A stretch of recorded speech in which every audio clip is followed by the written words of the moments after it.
What's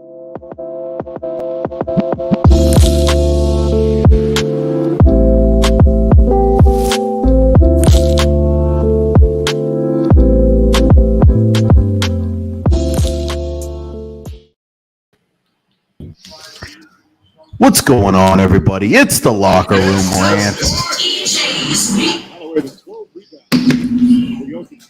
Let's go, Bam. I love after something crazy, the flex.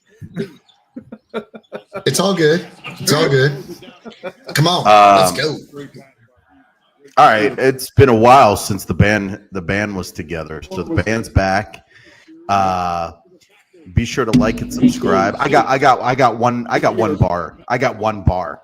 And I'm gonna lose my motherfucking mind tonight. I got a feeling.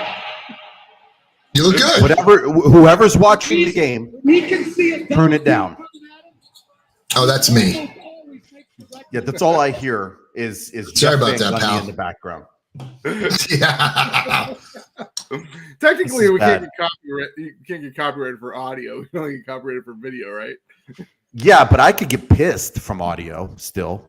That's still very easily. We should probably start the show off by congratulating our boy John for now being off the market. All them Locker Room Rant.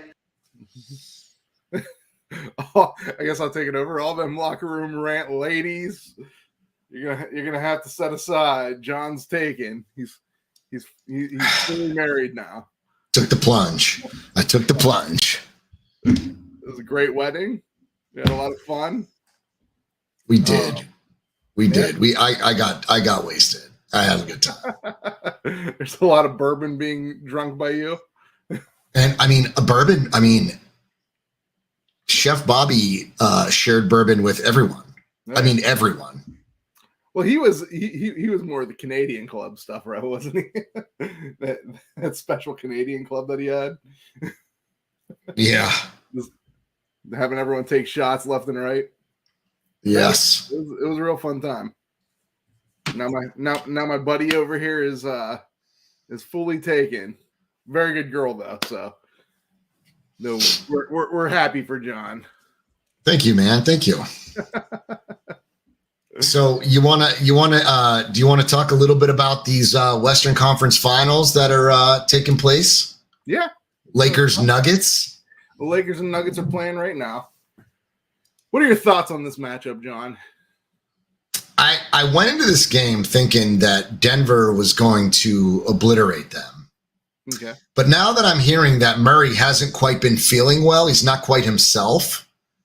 That kind of bothers me a little bit because he almost missed the last game of the last series. Yep. So I don't know. But look, here's the thing. At the end of the day, I'm an Eastern Conference fanatic. So what happens in the West doesn't really matter to me, but I love the game. So I'm pulling for the Lakers a little bit, but I want Denver to win it more. I want Denver to win it more. I really want Joker to get a championship. Pulling for the Lakers, but you want Denver to win. Darvin Ham. I really like Darvin Ham. You know me. Like once I get attached to someone, I pull for him. Like I become like their biggest fan. So Darvin Ham really has done some incredible shit. They haven't lost at home since March 26th, the Lakers. So I don't know, man. I think it says a little bit about Darvin Ham. I think that they made the best moves at the All-Star break. I think it's fair to say that the Lakers did the best, right? They moved around, moved some pieces out, brought some pieces in. And these guys are not world beaters. That's the crazy thing. The guys that are out there with LeBron right now kind of remind me of the Cavs in 2016. Nobody's a world beater out there with the exception of Kyrie at the time. But right now, like average guys playing lights out basketball, the best ball of their lives right now, right? Yeah. So yeah, I really like Darvin Ham. I'm pulling for Darvin Ham. But you know, I really want Joker to get his championship. So it's the bittersweet. But I mean, like I said, to me, as long as everybody stays healthy and we get a great series, that's all I care about. I will say this about the Lakers, and Ham for that matter. He seems to have been able to do something that I didn't think was possible, and make LeBron not the centerpiece of a team. This is totally AD's team right now. AD is the focal point. LeBron, I mean, don't get me wrong. LeBron's still doing LeBron things, but it's definitely AD's team right now. So, and they're better off for it. They're a much better team because of it. That being said, I really like Denver in this series. I feel like Joker's he's pumped it up a notch. Before, Joker was a guy that I would always call a stat monster, but he's really been dominating games pretty much this entire whole year, but especially during this playoffs. He's the things that he's been doing is absolutely ridiculous. I mean, he's got Murray. I mean, yeah, that's true. He's not doing it all by himself, but he is dominating these games. Mm-hmm. And normally I would say Joker's just a guy like that's just specifically a stat monster. He plays a position that just garners a lot of stats as the point center, pretty much the pivot position. But right now he's just killing it right now. And I think if I were to put a favorite to win the title this year, I'd probably have Denver as the favorite. I think a lot of people have Jimmy Butler in the Heat, you know, to win the whole thing. You know what the thing about me? I always underestimate the Heat, and I do it consciously. I underestimate the Heat, and they always come to play better than I think they are. Like do they though, or is Jimmy just look? Here's what I've noticed for all four teams that remain. Mm-hmm. What's up, TL? I see you, brother. What's up, Chanel? I see you, my man, Joel. Take care of yourself. Not any of the four teams remaining are consistent. Winning one at home, you're giving one up on the road, you're winning one at home. They've been doing this, right? Yeah, I mean, especially Boston and the Heat. They've given up. They're not stringing together victories, right? But look at the Warriors. The Warriors were abysmal on the road all season, right? Yeah. Bro, they at home, they're awesome. On the road, you got it. You know, that's a question. I want to ask you guys a question after we discuss this. Tony, your thoughts on the Denver Lakers series? Who do you want and why?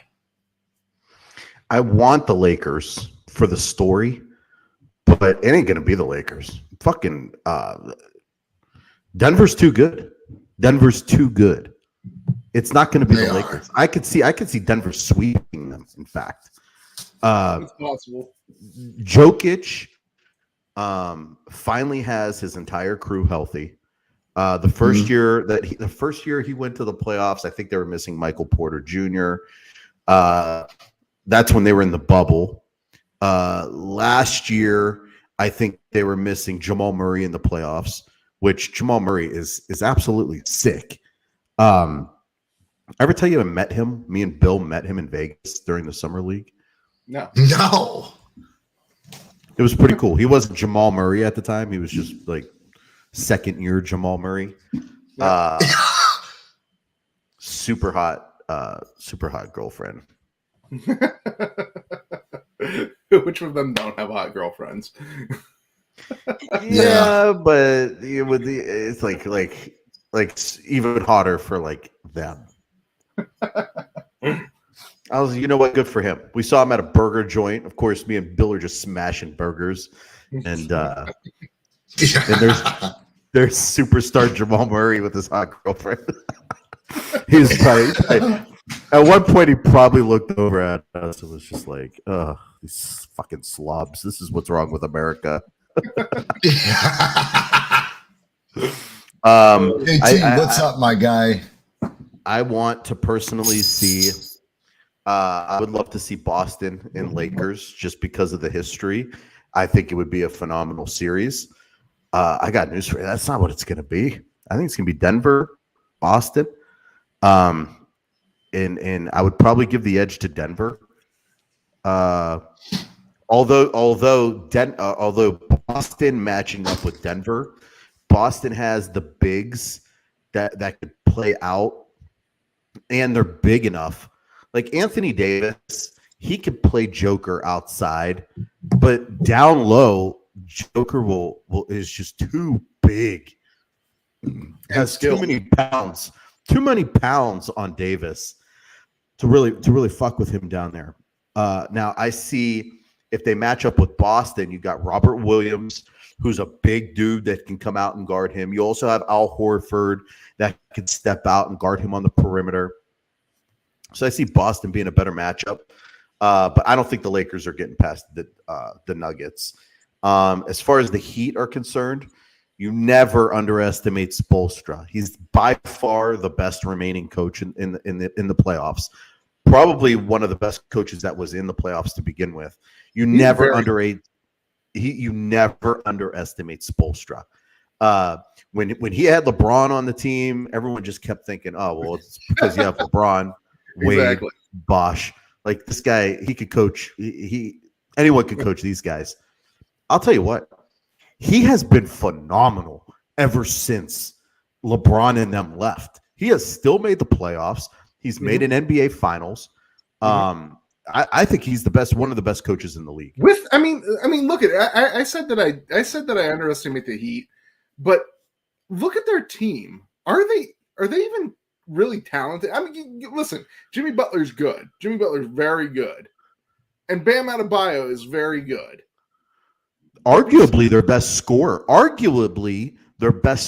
is out with Tyler Hero. Yeah. And he's doing all of this with basically Jimmy Butler and Bam. Old ass Kyle Lowry. Oladipo's hurt. So he's not playing. And Oladipo is like a shell of himself, you know. He's not the Oladipo we knew. They still, for some reason, have Udonis Haslem on the team. That's a wasted roster spot. I think that's amazing. It's amazing. It's pretty amazing. Like, why not just sign me? Like, that guy doesn't play. Why not just have me on the team for like comedic value? I'll do anything. I'll fluff them if they need fluffed. Whatever you need me to do, I'll massage guys during the. It would be more than what he does. I don't understand why he's on the team. He plays like 5 minutes a year, and usually gets DQ'd. He got kicked out of the game. Yeah, he got kicked out of the game in like 5 minutes. It was unbelievable. Apparently, they have him there specifically as a mentor, which I've never heard of. No other team decides to do. Maybe it's a good idea. Maybe it's not. I don't know. Hey, here's an idea. Hire him as a mentor and use that roster spot for someone that plays. It makes no sense. But nonetheless, Spoelstra, super underrated coach. And you really want to know about Spoelstra? Let me tell you about Spoelstra. If you want to know how good of a coach Spoelstra is, try betting against the Heat. Like we got FanDuel now and DraftKings and all that stuff that's legalized here in Ohio. Bet against the Miami Heat and watch what happens. He will fuck your eyes out. I promise. I'm just looking at the last game. What's up, Laney? Good to see you, fam. Against the Knicks. Their starting lineup was Jimmy Butler, Bam Adebayo, okay, Kevin Love, which is, I mean, I guess he's still an NBA type player, but he just doesn't play a lot of minutes, but whatever. Gabe Vincent, Max Strus, and then like their biggest guys off the bench were Duncan Robinson, Caleb Martin, and Kyle Lowry, who's honestly, he's a shell of his former self too. Like, do these guys even play bigger minutes like on other teams? even worse. They have like the most undrafted players on their team in the entire NBA.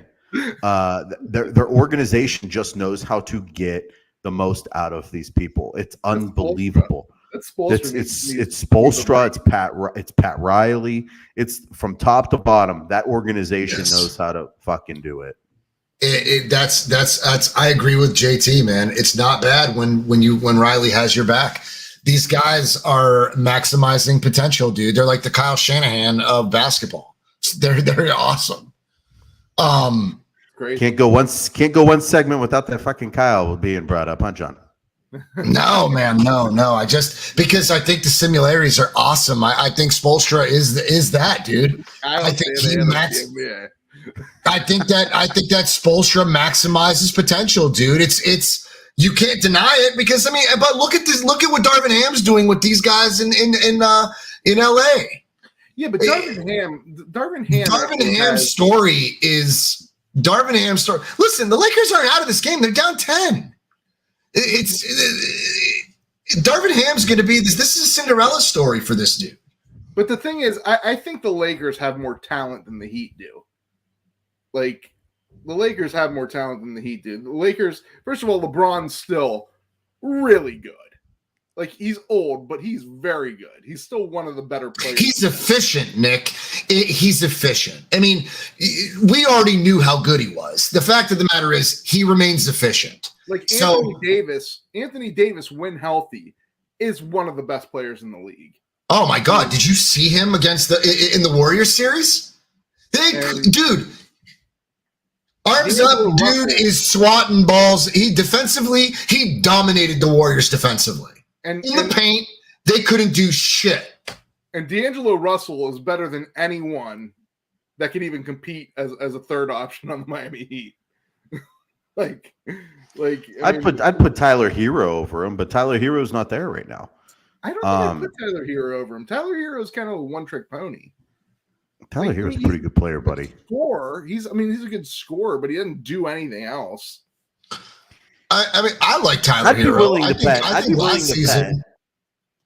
I'd be willing to bet his other numbers are similar to D'Angelo Russell. His rebounds, assists, steals.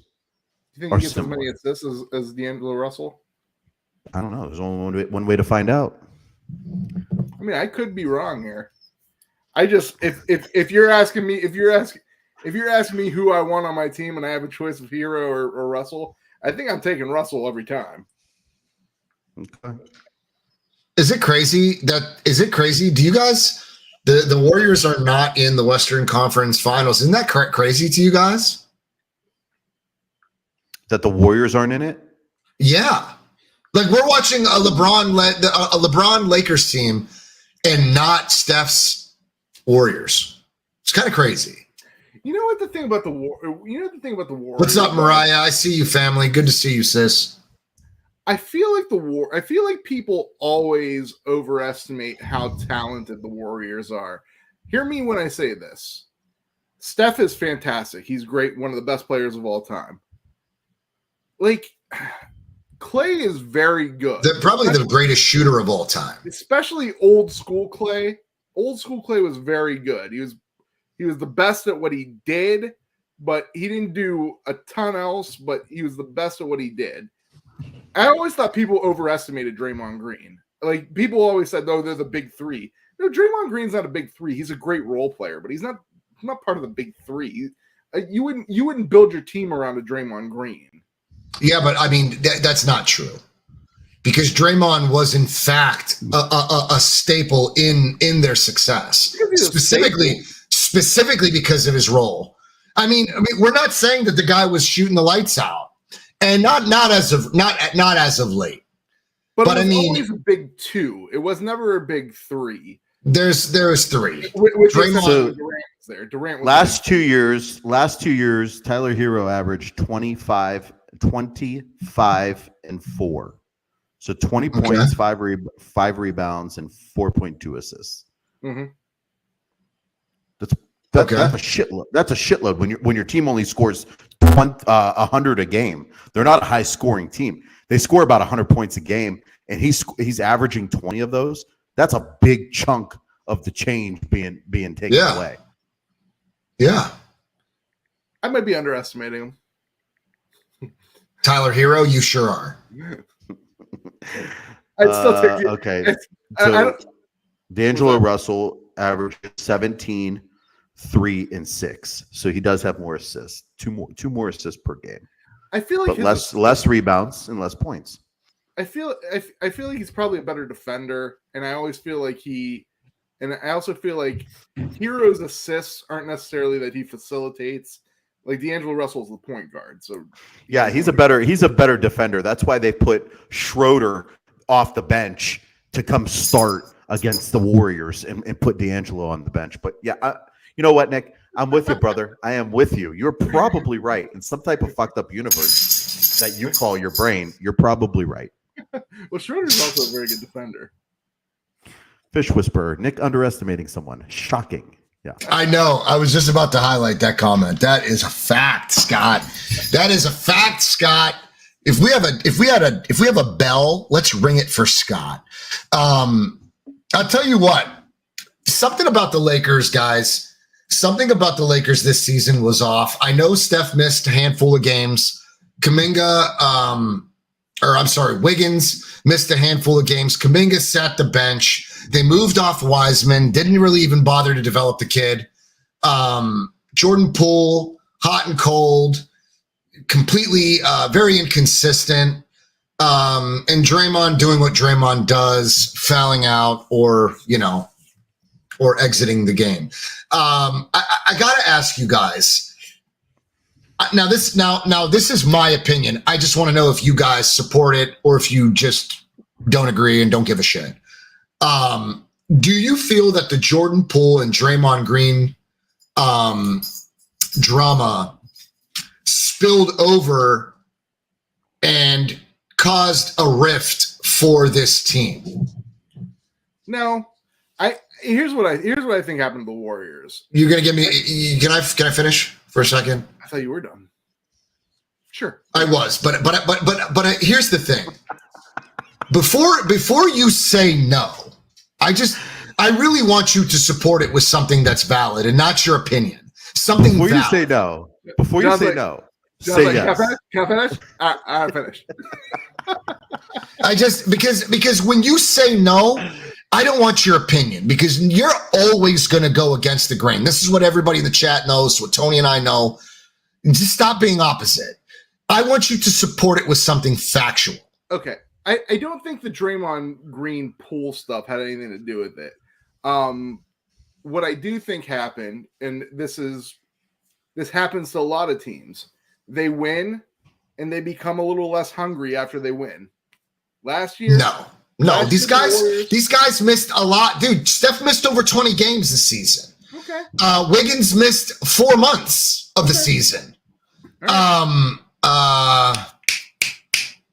Who else? Did Let me Jordan ask you Poole this. miss? John, let me ask you this. Can you hear me? Yeah, I hear you.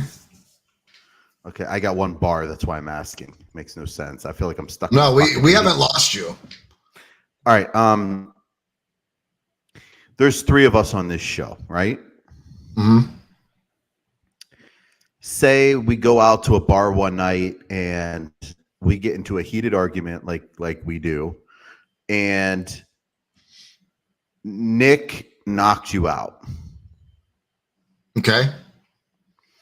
Do you think our show would be the same after that?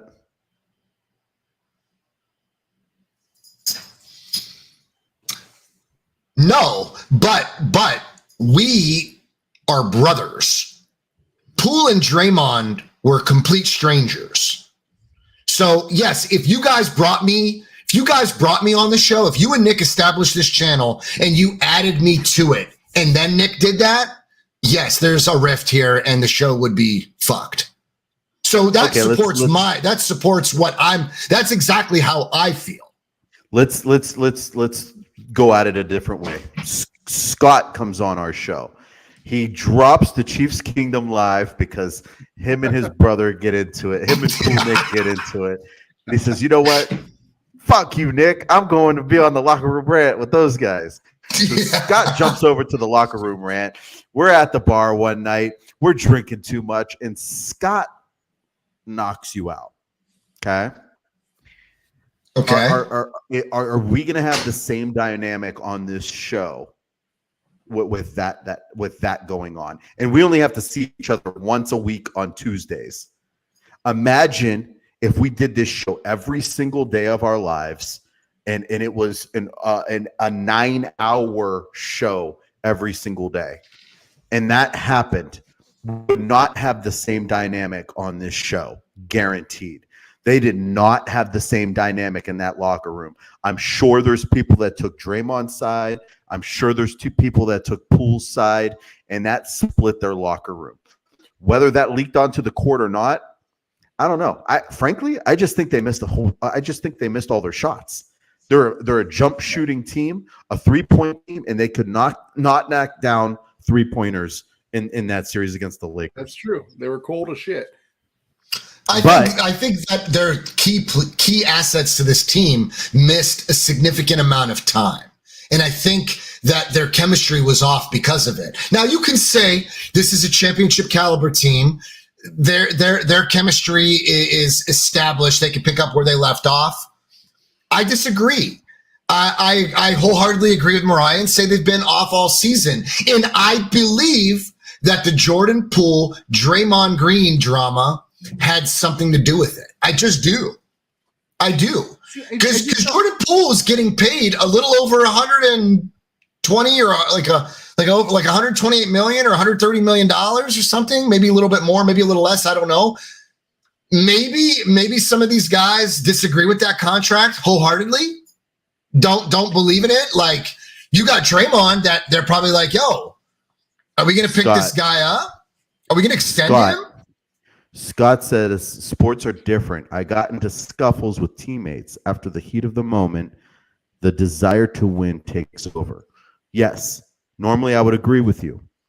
But when you're dealing with millionaire 20-year-old kids, Draymond's in his early 30s, when you're dealing with millionaires and these egos that these millionaires have and the perception of these egos and these players, and then you put all over social media, all over ESPN and every news platform, you getting knocked the fuck out by somebody. I don't care if it's heat of the moment. I don't care if it's sports.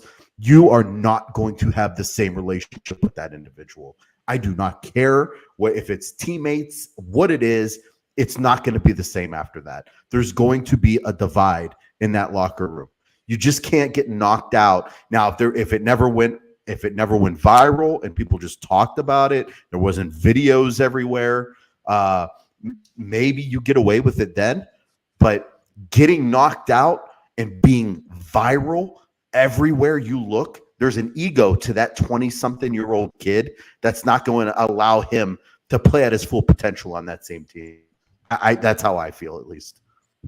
Scott, he got hit hard. Draymond stepped into it and hit him. He was already backed up into a corner or against the wall. If I can't, it's a little bit foggy.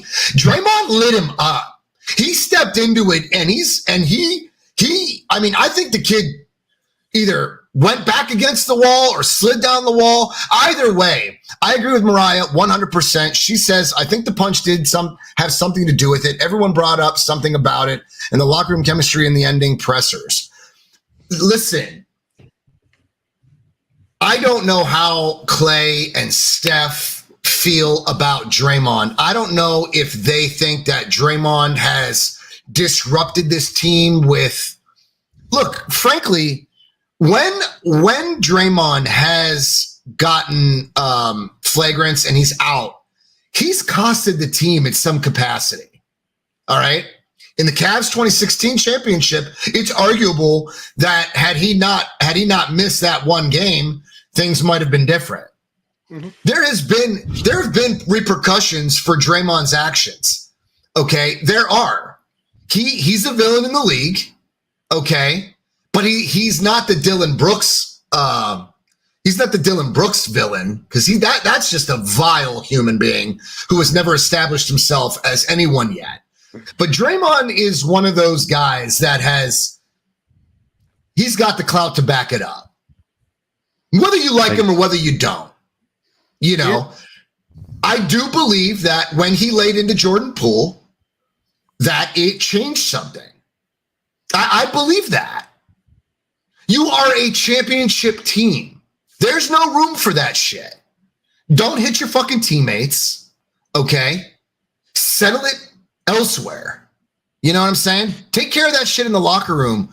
Would we still have gotten a video of it? I don't think so. Not from the locker room, but in that practice gym, that somebody that's not a player, obviously, leaked that video. I'd like to think. And whether we saw it or not, would it have changed anything? Would it have mattered if the video wasn't leaked? Would it have changed the team's dynamic? Because I think. Oh, okay. You think that the publicity changed it, amplified it? Yeah. I honestly don't think this had anything to do with Jordan Poole or Draymond Green. I think this had everything to do with the fact that Clay isn't what he used to be. Clay's not what he used to be. He's had two major injuries. He's not the same guy. He wasn't the same guy last year. What's that? He wasn't the same guy last year. He wasn't the same guy. He played better, but he's not the same guy. He's not the same guy he was when they were in their heyday. They won last year without him being the same guy. Yeah, because Steph was absolutely unbelievable that last playoffs. Coach Cruz, good to see you, fam. Thank you for stopping by, brother. Like Steph was near flawless that last year's playoffs. Like this year he was okay, but he wasn't great. Like he was missing a lot of shots, and he didn't have that security blanket of Clay to make shots because Clay did absolutely terrible this series. So I mean, Steph is still great, but Steph can't carry the team on his back entirely by himself. No, you can see that. You can see that it essentially he did it last season. Those finals, Steph carried the team, but Steph's not getting any fucking younger. Yeah, and frankly, the league adapted to this team, bro. I mean, those double screens that they pull. Listen, somebody, I think it was Mariah's show, or it might have been a different show. Regardless, do you guys notice that their ball movement was not Warrior ball? The way the Warriors moved the basketball last season in the season prior was dynamic. Okay, set the tone for the league probably. They moved the ball so quickly, so smooth. They had this season with the absence of three of their most prominent players. There was so much that made this team not who they were and not a championship contender. And I tell you what, Scott, I agree with you. To an extent, I do agree. I think that Draymond, but I like Draymond. Like, here's the thing. I don't like Draymond as a basketball fan, but he's an asset to that team. And that's no disrespect, but they need him. He is the enforcer on that team. And you need a guy to get in people's heads, stir them up, get them off their mark. And Draymond is the best to do it. The only problem is that he can't stop himself from getting in his own way. If he could do all of that without disrupting himself, Jesus, dude, sky's the limit for Draymond, bro. Let's not also sugarcoat something. The Warriors weren't that great this year. Like Mariah said it right. They were off all year. They weren't any better than the Lakers, really. They had one more win on the whole season. So, I mean, they weren't unbeatable. They weren't like the Warriors of the past. So, I'm not super surprised that they're not in the Western Conference Finals. Some people blamed Kerr for some of his rotations. Some people blame him for not playing Kuminga, not giving Kuminga the minutes, that he deserved or that he felt that he deserved, so to speak. And I said Steph missed over 20 some games and Wiggins wasn't there for an extended amount of time and someone else missed. And I can't remember who it was. So if somebody could help me out. But there were 3 people that missed significant time. Maybe I'm wrong. Maybe it was just 2. This year? Yes. Yes. Steph's shoulder cost him over 20 some games, right? Wiggins had a private. Yeah. So I mean, it was Andre Iguodala. That's it. And he retired. yeah, Andre Iguodala, I don't think is a huge part of this team anymore. Defensively, I thought he was. I don't think he gets too much PT. No. But yeah, I mean, they weren't that good this year, and we might be looking at the end of the Warriors dynasty. No way. No fucking way. No fucking way. First of all, you got to sort out the Draymond Jordan Poole situation. That shit's, if you got to move Poole, but after the way that fucking Poole played, find a team that's going to take on a $100 million contract, $100+ million for that inconsistency. And if you're a Warriors fan, do you want to prematurely move off of Jordan Poole? I mean, I think Poole. Do you want to prematurely move off of him? No, I don't think you prematurely move off of him because I think Poole's shown Look promise. at who Wiggins turned out to be. Now, probably a poor example as a Cavs fan. First of all, Wiggins was the number 1 pick in his draft. I mean, Wiggins has always been pretty good. He just wasn't. He didn't reach the level that everyone thought he was. Nick, I'm just saying, if you're a Warriors fan, some of the fan base is going to say move off Poole. There's no question. Move off Poole. Find someone else to take on that contract. We want to extend Draymond Green and keep him here. Move off Poole. What do you mean move off Poole? Like, look at Coach Cruz. He says he's dying on this hill, bro. Move him. But what does that mean? Move him for what? Like, you got to get something for him. Like, you're not. You got to find someone. You got to find someone that's willing to take on that contract. Okay, but what are you going to get in return? Because Poole, regardless what you think of Poole, Poole's still pretty good. He's anywhere from pretty good to really good, depending on how you think of him. But right now, he's inconsistent, and he's throwing off that team's chemistry, in my opinion. So he'll eventually get consistent. You won a championship with him last year. That's what I'm fucking saying. That should have been it. Like you should have established yourself in that at some capacity, a part of this team. But the fucking Draymond Poole drama did something. It rattled this team. It embarrassed this team. Okay, it embarrassed the franchise. And say what you will, but I'm telling you, that kind of drama, it does something, bro. It does something. I'm just saying. I'll tell you what, this game right now, we're watching something special right now. Yeah, I mean that joke is absolutely unbelievable. This is fucking ridiculous, guys. Okay, but you should win the game. You should win your home game. Like you should. They should win. I'm saying what his stats are right now. I mean, I'm not surprised. He's incredible. The thing about Jokic is he was incredible without Murray.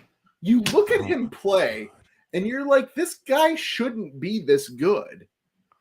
Like, yeah, why? He's big. Why? What do you mean he shouldn't be? I mean, he's one of the most unathletic superstars I've ever seen before in my life. It's pretty fair. I might agree. I mean, he has absolutely no athleticism, but it's just all skill and knowing how to play. Like, you ever see his brothers? No. They're like these, like, I don't know what nationality he is, but where's he from? Serbian or something like that. His brothers are like the same size as him, but like mafia dudes, and they dress in like Adidas tracksuits and like literally threaten people. Like, remember when one of the Morris twins like pushed Jokic in the back? Like the brothers, like the brothers threatened like the Morris dude, like they're gonna come after him. I mean, this guy's incredible. You know what? I love Joel Embiid, but this guy probably should win the MVP every year. Yeah. He's that good.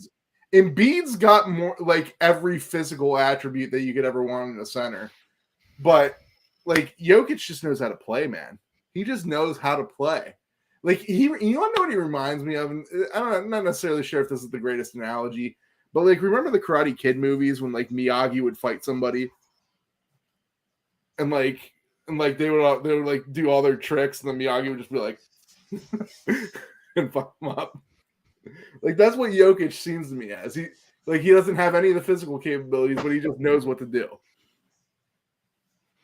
And like, did Jokic just flop out of bounds there, fellas? If he did, he was right move. So. I think he did too, bro. This guy's sick. John, which Niner games are you going to this year? Coach Cruz wants to know. Definitely the Steelers one, right?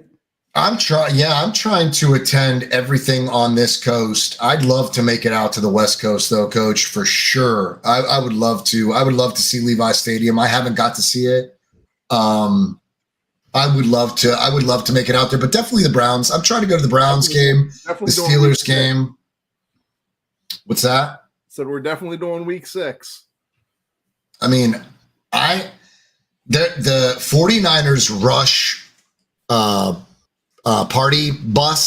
party is coming to the East Coast for both games. So it would be a blast to be able to meet up with everyone. And Jay's a Steeler fan, so he wants to go, and I'd love to be there for that game too. Yeah, Coach, I'm trying to watch my Niners here on the East Coast. 2 very good games too. Like I do believe that the Cleveland game, if Stefanski sucks offensively, so I'm really not excited to see what he dials up. But Jim Schwartz, I'm impressed by Schwartz's his tenure over there with the well, not a tenure actually, but just what he did in Philly and what he did. Where else did he play? Where else was he a coach at, Nick? I mean, he was a coach in Detroit. He had some success there. Yeah, I liked what he did with. I liked what he did with both. I want to say he's the one that was like instrumental in turning Dallas around from being a terrible defense to a very good defense. Okay, Coach, coming to Pittsburgh, bro. All right. Man, I hope you do, brother. We'll have to meet up. Coach Cruz, we want you in Cleveland. This dude had 19 points, 16 rebounds, 7 assists, and 2 blocks in one half of basketball. And that's against Anthony Davis, fellas. Yeah, he's unbelievable. Anthony Davis is one of the best defensive players in the league. He's on pace for 30. He's on pace for 38, 32, and 14. I mean, I don't think that they keep this up. I think that this is a game in Denver that you should win.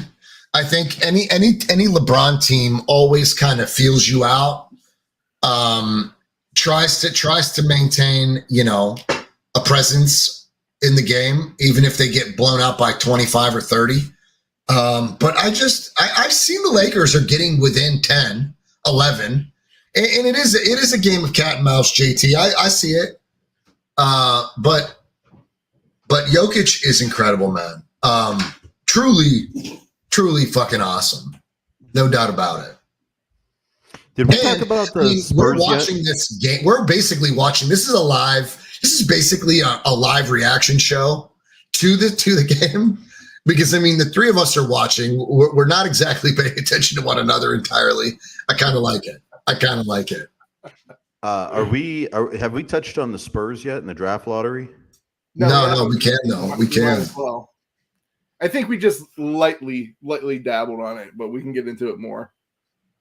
So the San Antonio Spurs, along with the Houston Rockets and the Detroit Pistons, had like a 10% chance of winning the NBA lottery.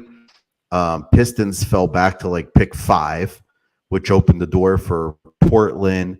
Who else was up there? Charlotte, Orlando, Houston. No, it was Portland, Charlotte, Houston, and San Antonio. San Antonio ends up getting the first pick. Charlotte got the second pick. I think third went to Houston, and fourth. You got them mixed up.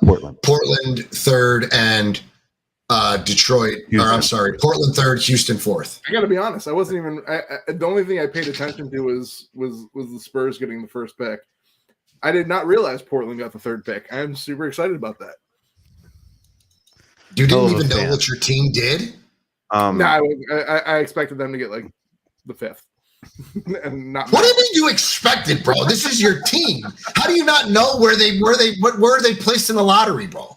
Jesus. I just saw Wembanyama. I just saw Spurs win the Wembanyama lottery, and that's all I really. And the draft is over. Fuck it.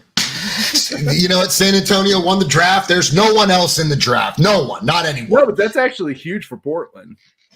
Because it's fucking huge for Portland. It's huge for the teams. It's huge for everyone in the first 5 spots. First 10 spots. Yeah, but I think it's actually a lot. It's a lot huger for Portland because I think they're going to take that kid from Alabama. Huger. That sounds good. Huger. There you go. Huger. You're like a huger asshole for sure. Plug in your carbon monoxide detector. Yeah, I'll be honest. JT, the top prospects after Wembanyama are like both point guards, and they're not going to go after a point guard because they already have Ball. Oh, I thought the next couple, like that Scoop kid, was like the number 2 prospect. Scoot Henderson's he's basically like the number 2 prospect. Like they're like, if Wembanyama wasn't the guy, this guy would definitely be the guy. But then there's the kid from Alabama. I forget his name. I think he's a guard too. No, he's a power forward.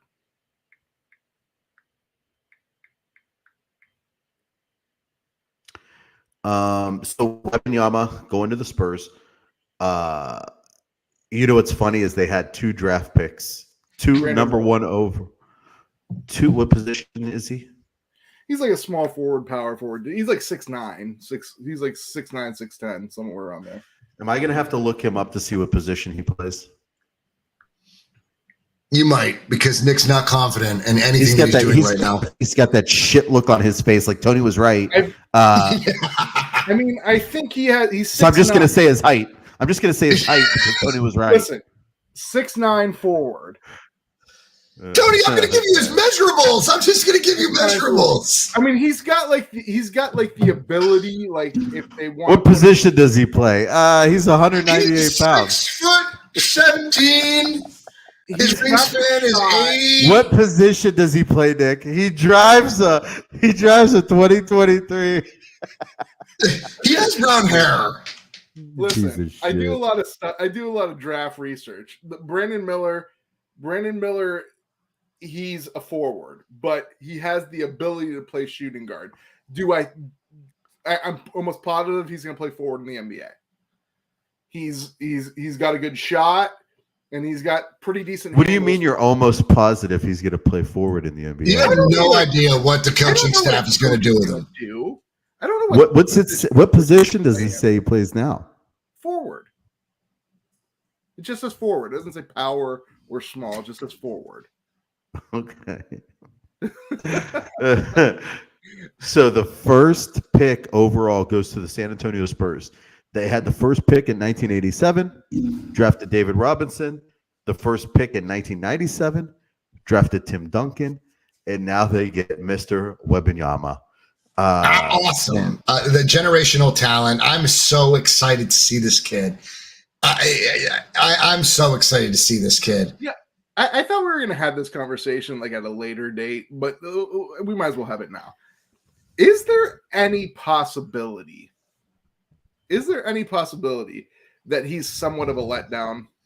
No. Yeah. No. Of course. Well, here's why I say the closest guy I can think of to Wembanyama in my lifetime was one of the guys we're looking at right now, Anthony Davis.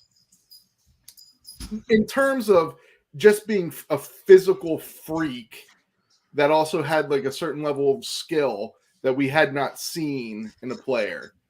And would you say Davis's career's kind of been a letdown? I mean, you can say Wembanyama is a freakish athlete at over 7 feet tall. Mm-hmm. Anthony Davis, I think his injury history is a shame. Took apart, man. But that doesn't have anything to do. He didn't let us down as far as his talent. Has Anthony Davis?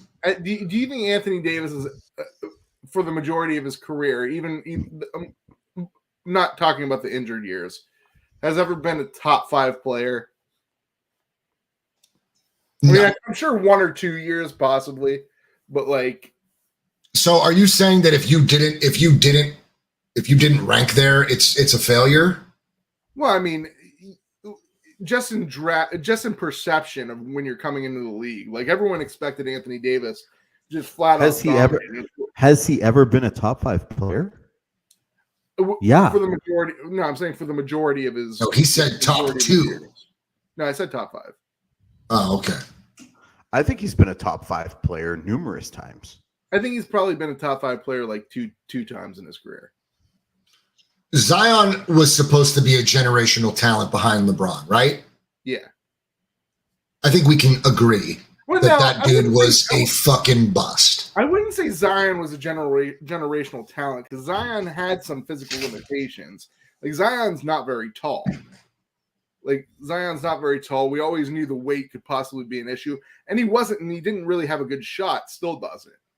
Like Anthony Davis actually had all the tools that you would want in a guy. I don't think that anything about Anthony Davis has been a disappointment. Not his skill set. His injury history, yes. But I differentiate the two. I separate them.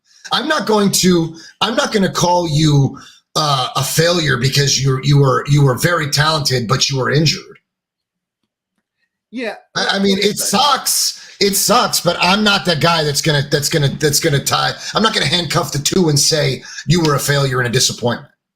Like I said, the only reason I bring it up is because we're gonna be on this guy's nuts pretty much till he gets on the court. Who? Wembanyama? Yes. That's ridiculous. But I think that there's a strong argument to be made that the Zion generational talent comment, and we heard a lot of that. And Wembanyama, I think you can say with conviction that Wembanyama is special. Oh, and probably do beyond special. Yes. Richard Jefferson. I was watching something with Richard Jefferson. This was earlier on in the year. It was actually like right at the start of the NBA season around that time. And Richard Jefferson said, if LeBron and him were coming out at the same time, and you could predict how LeBron's career was going to go, I'd still probably take Wembanyama. Which is kind of ridiculous, but maybe true. Come on. I mean, he says some things that are a little over the top at times. I think he's high sometimes. But I think it's fair to say that Wembanyama is not going to disappoint. And if he does, then what does that say about LeBron then? That he stood still as one of the most prominent generational talents since. The only thing, what's up, Big Doug? Kobe. What's up, Big Doug? Big Doug, what's going on? Big Doug, I see you, my man. Good to see you, brother. I this kid is like 7'6" and I weighs. think we overestimate. I think he's like 7'4". He's like 7. Increasing his height. This kid's 7'9" and weighs as much as John. Yeah.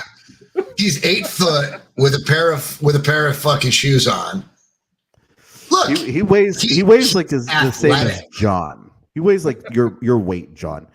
There's a very good chance he could get banged up in the NBA. and there's a really good chance that he could just bounce off these guys and just be amazing.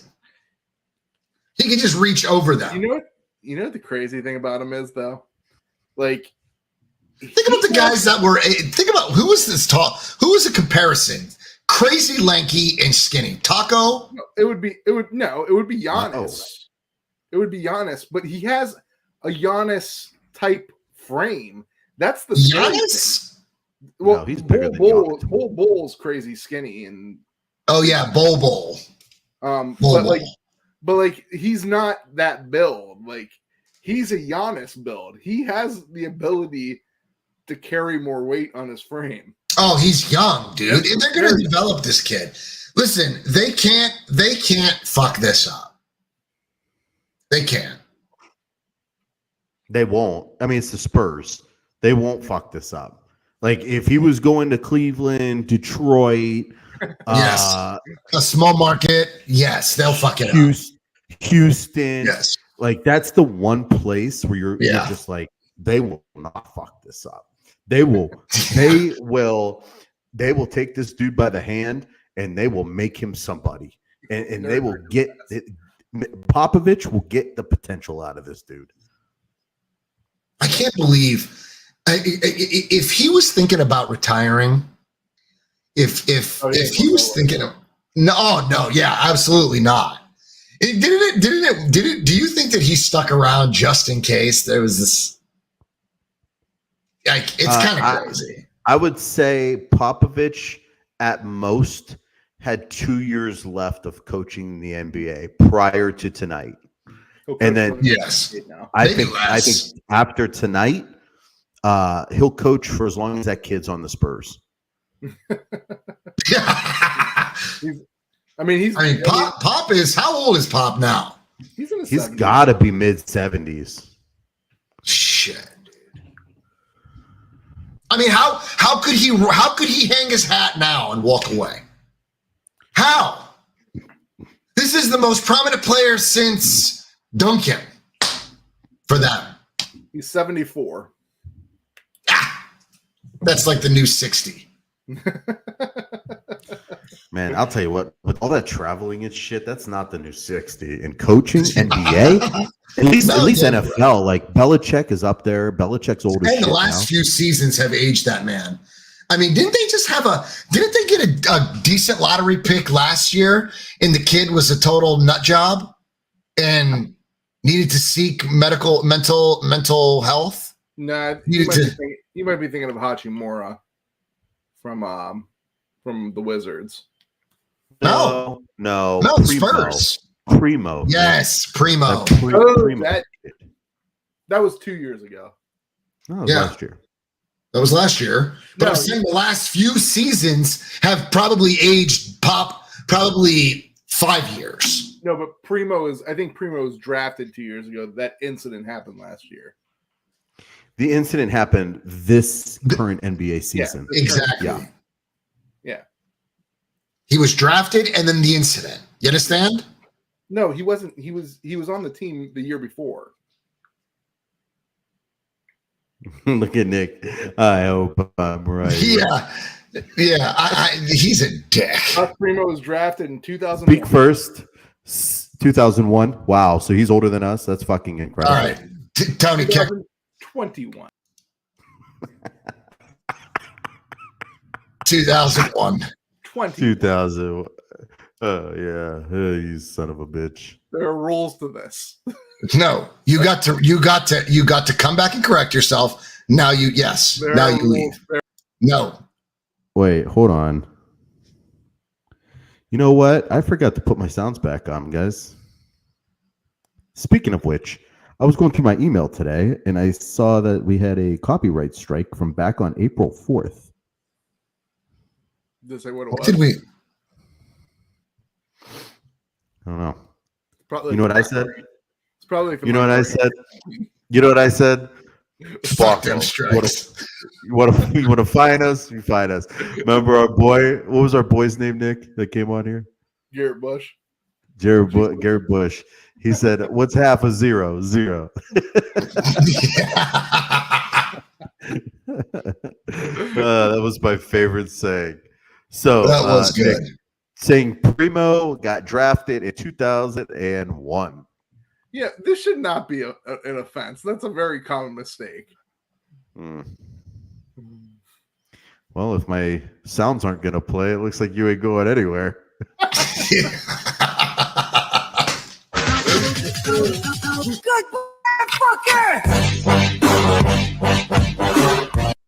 Yeah, Scott, fish. he's 74, man. That's crazy. That's crazy. Crazy as fuck. God. JT, he played in France. I think our college teams are better than their pro teams. Ugh. He did play in France, but he also played in the NBA G League Ignite, and he dominated that shit. So, so he's dominating people that have just came out of college and weren't good enough to get to the NBA. So he's dominating that shit too. Not to mention, the French league's no joke. Like, they're better than our college. They're better than our college players. I was gonna say Euroball has come a long way. I think Euroball has come a long way. Yeah. That being said, Wembanyama is going to be awesome. He's not going to be no fucking Zion. He's going to be awesome. And I can't wait, dude. I'm just happy he's not in the Eastern Conference, if we're being totally honest. And Popovich has coached amazing players from overseas. Like everything is just aligning for this young man tonight. Yes. That's a great point, Tony. Absolutely. It's also kind of a kick in the balls that he's like fluent in like four other languages. Why? Why is that kicking the He balls? speaks English better than we do. Definitely He better than you. does. He definitely knows his years better than you. He knows the difference between 2001 and 2021. Probably knows when Josh Primo got drafted too. Probably does. He probably does. I'm not gonna fuck up here. I'll tell you what, this Josh, True, Tony. this what the hell's Aaron Gordon? He really found this like fountain of youth this year, huh? You know, I think he's just playing in like the guy needs to find his role and where he's comfortable at. I agree. And I agree. And I feel like Aaron Gordon, this is like the perfect role for him. He's a defender. You know, he could score a little bit, but that's not going to be his thing, and he doesn't even really try to. He's just gonna take his opportunities when they come, and just play defense and be just a decent all around player. He's not trying to be the star. I think that's where he went wrong in Orlando. I think they're going to sweep. Did you take any bets on this game? No, I didn't. I'm one of those guys. Like I can't bet $10 to win $10. Like no. I bet 10 to win like 1.2 million. Like I start parlaying everything under the fucking sun. It's incredible. Like literally the chances of you winning are like the chance of you getting struck by lightning. Like these chances are so ridiculous. I might as well just take the $10 and play the lottery. That's how fucking horrible my chances are. Tony, look at this. The sad thing is I'll get like if it's a 20 leg parlay, I'll win like 18 of them and lose like 2. And I'll be like, oh man, I almost had it. Like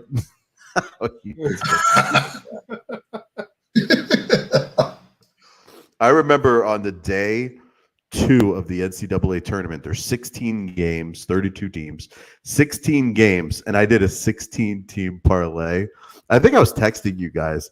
I was like 16-team parlay is in. And I think John was like, LOL. Won the first game, and I was like, 15 to go. Won the second, the third, the fourth, the fifth, the sixth, the seventh, the eighth. I got halfway home, and then I lost the ninth game. How much did you bet? That was like a $10 one that would have paid like 190,000. I feel like that should be paid more. Maybe it's a $5. I don't know. It was like $190,000. The point is that like I do the same thing that Tony does, but I'm just not. I don't have Tony's luck. Tony could get through half. Tony never wins these things. What? Tony never wins these things. Ooh. Tony wins. I win, buddy. He wins, bro. You just don't fucking pay attention. Not these crazy bets. No, not the crazy bets. I hit an 11-team Major League Baseball parlay before. How much you went off that? Can't tell you.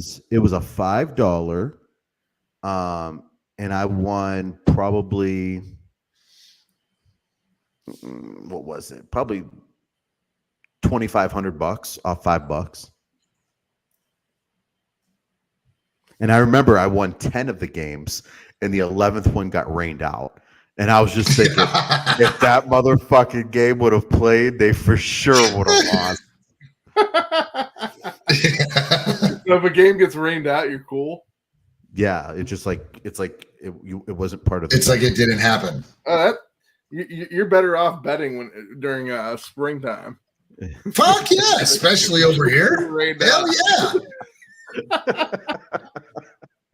Nick just hope for the rain out. Like hope for the rain out, baby. Don't bet it. Oh my god. All right, I would love to do it. So. Any football news you guys want to talk about? So Damar Hamlin won some stupid fucking award for perseverance. Like what? I get it. But maybe give the award to the people that brought him back to life. I don't know why. Why does he get the award? I'm not real sure about how that is going down. I agree with you, but if you're gonna give an award on perseverance, who persevered more than him? I mean, look, I'm not big on rewarding everyone for every fucking thing, but I didn't hate it. I do believe that I do agree with Tony, though. The folks that did, the guys that worked on him, the staff, they should be rewarded. And I mean, they should be rewarded. I mean, but yeah, I'm thinking about all the people that went into saving this young man's life, and all the people that were donating to the Damar Hamlin charity foundation. It went from like $300,000 to like $50 million overnight. Like that's awesome. What's up, Bash? I see you, brother. Bash, what is up, brother? Sorry about your Warriors. We're past it. On to the Niners, buddy. I mean, Scott, fuck that. Patrick Mahomes won the Super Bowl on one damn leg. I agree with him. Yeah, great perseverance right there. You can make an argument. Oh, fuck. I'll tell you what. I think it's fair to say that the staff members that did their job, Nick, you told me as a nurse that what they did at the time that they did it were the most crucial moments of his survival. Sure. Here's my and they don't get any fucking reward. It's crazy to me. Here's my thing. This is the fucking country we live in. But here's my thing. JT, damn as a nurse and as somebody who, obviously I don't live in Buffalo or I don't live in Cincinnati, but if something happened like that in Warren, Ohio, I could theoretically be one of those people. As a nurse, I don't want recognition. Nurses Week. I hate Nurses Week. I don't want recognition. Pay me. That's all I want. Just pay me what I'm worth. then you don't have to give me any damn recognition. Otherwise, that's my job to do what happened to Damar Hamlin that day. That's your job. You know what, you have the skills. You know what to do. No, Bash. I'm surprised they didn't give it. I'm surprised they didn't give it to Brittany Griner. Like, I can't believe they didn't give it to Brittany Griner. It's only an NFL award, but I'm still surprised they didn't give it to Brittany Griner. Like, NFL Perseverance Player of the Year, Brittany Griner. Like, just give everything to her. Bash, John, I want to give you a shout out. Fellas, Bash gives us a shout out every single show he does, fam. He gives us a shout out, says kind words about us. Bash, I want to give it right back to you, my man. Anyone that's a 49ers fan that watches the show live or later, please go over to 49er Minded and check out your boy Bashar. Good dude, down to earth, great content, and he drops the F-bomb as often as we do, and he's hilarious at it. Clip it and send it to all your friends because he is awesome. Bash, we love you from the Locker Room Rant. We support you, man, and we appreciate every shout out that you give us. And the same goes to you, Scott, and the fellas over there at the Kingdom Podcast, man. You guys are great at what you do, and we respect you, and we love you guys.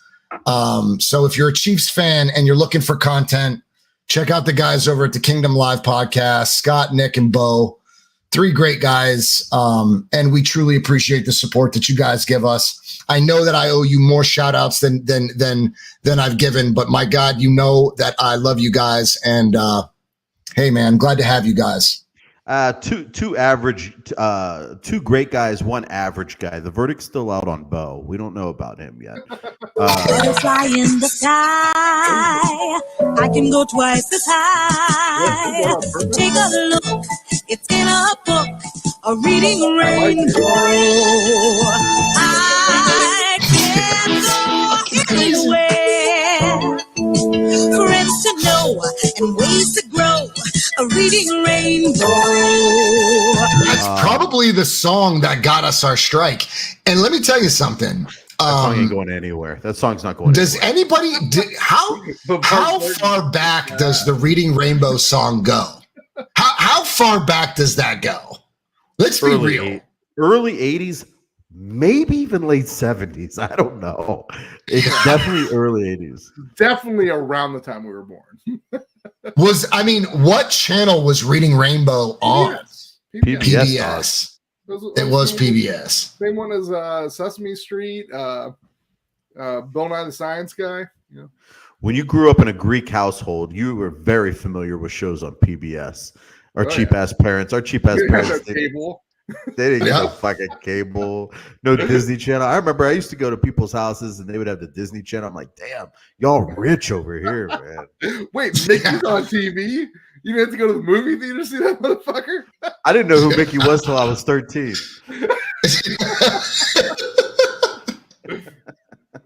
You only had one TV and one cable. And then one TV that had the cable that had a little slide box. It was like A, B, C. Remember when everyone started getting those black boxes that go on the back of your television? You get all the channels. I never had that shit. Yes, I do remember it. Dude, I thought that when we got this little box that sat on top of the TV, and when you dialed it, it was north, west, south, and east, and everything in between, and you turned it clockwise, your antenna on the roof turned. So like you were never just fucking screwed with bunny ears trying to tune in. You could literally turn when we got that upgrade. I thought obviously had a much, much higher social status than us. I thought that you were rich.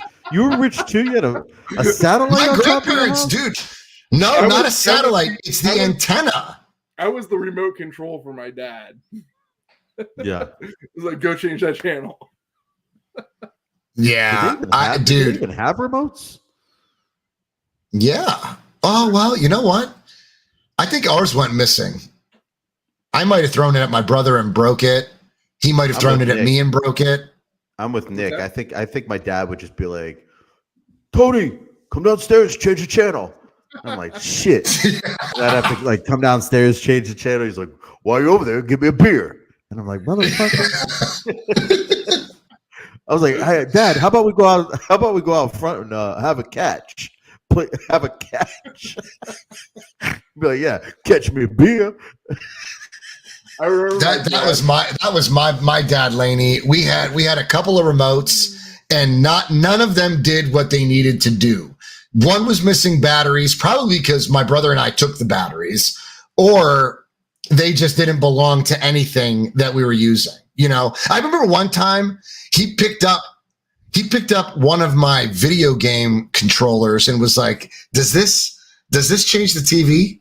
I'm like, no, it doesn't.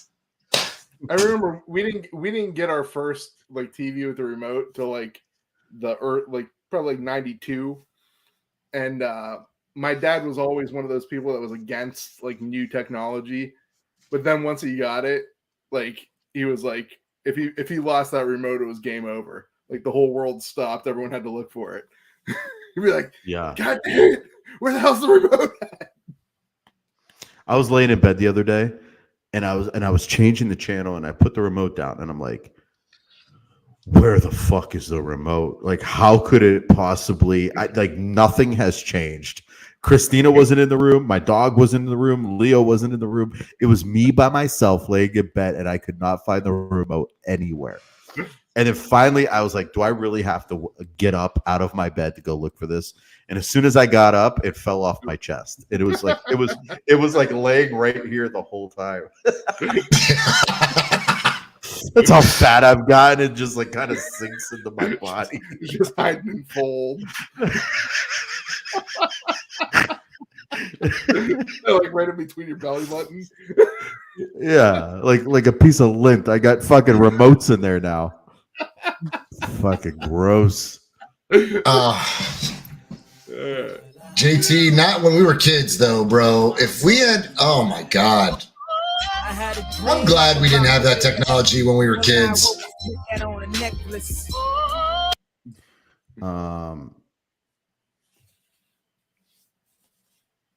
Now your phone is the remote. Yeah. Yeah.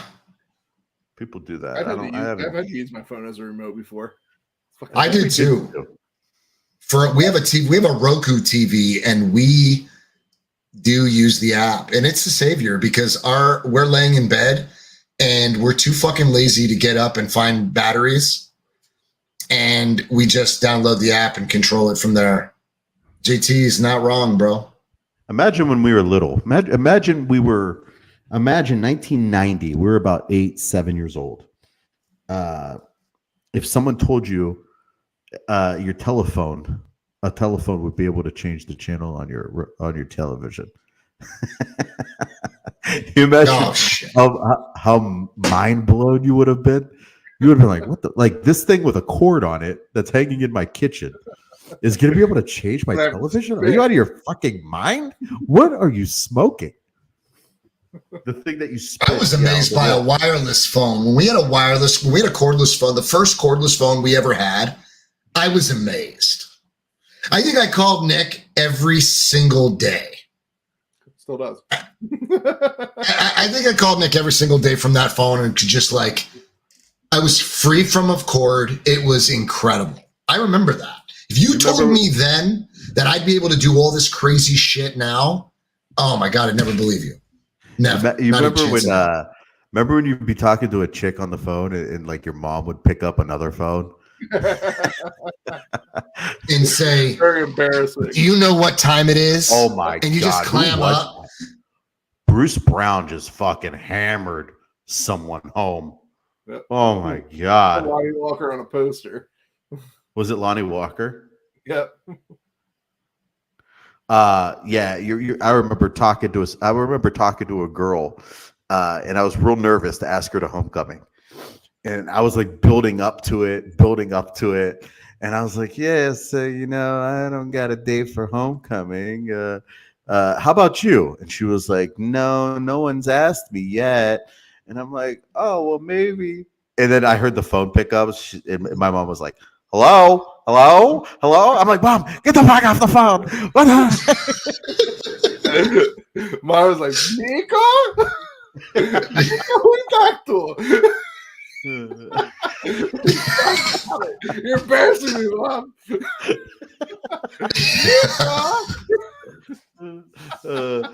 So anyways, girl. You know, mom you know, my mom's tripping. Oh, fuck. Dude, you know what's crazy is that she would do that to Nick and literally be standing in the same room as him.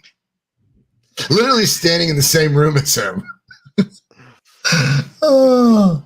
Yes, Lainey, it's bad. I'm ashamed of myself, but I'm not gonna lie. Full transparency. I don't lie to you guys. Scott says I had an old TV that the remote stopped working and the channel buttons didn't work, so it was stuck on one channel. Yeah. I fuck. remember we'd come home from the bar and go to Nick's house, and it'd be like 2:30 in the morning. We'd like close down a bar, come home all buttered up, and we'd walk in and I remember like Nick would be like making a lot of noise as we were walking into his house, and I'm like, shh. He's like, no, you don't have to be quiet. I was like, well, is your mom sleeping? He's like, no, she's probably in the kitchen making something.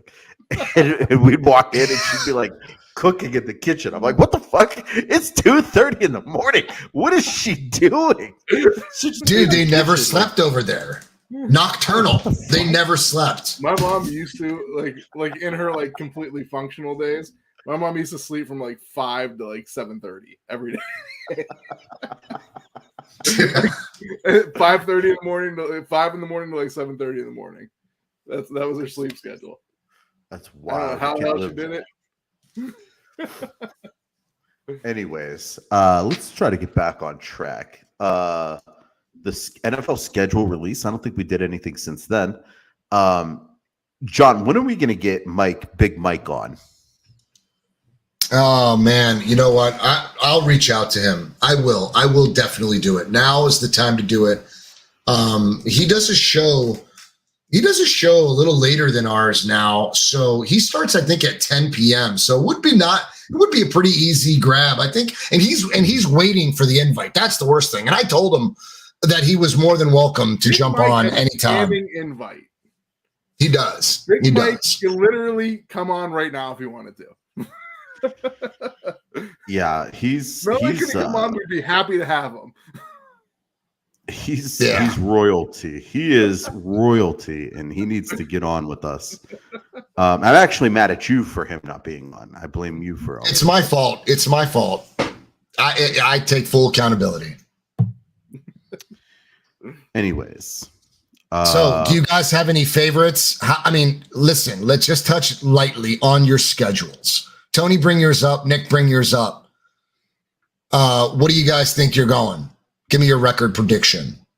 I'll write it down. So here's the thing. I don't really ever like judging a schedule before the games are played because it never works. Something for fun. Jesus.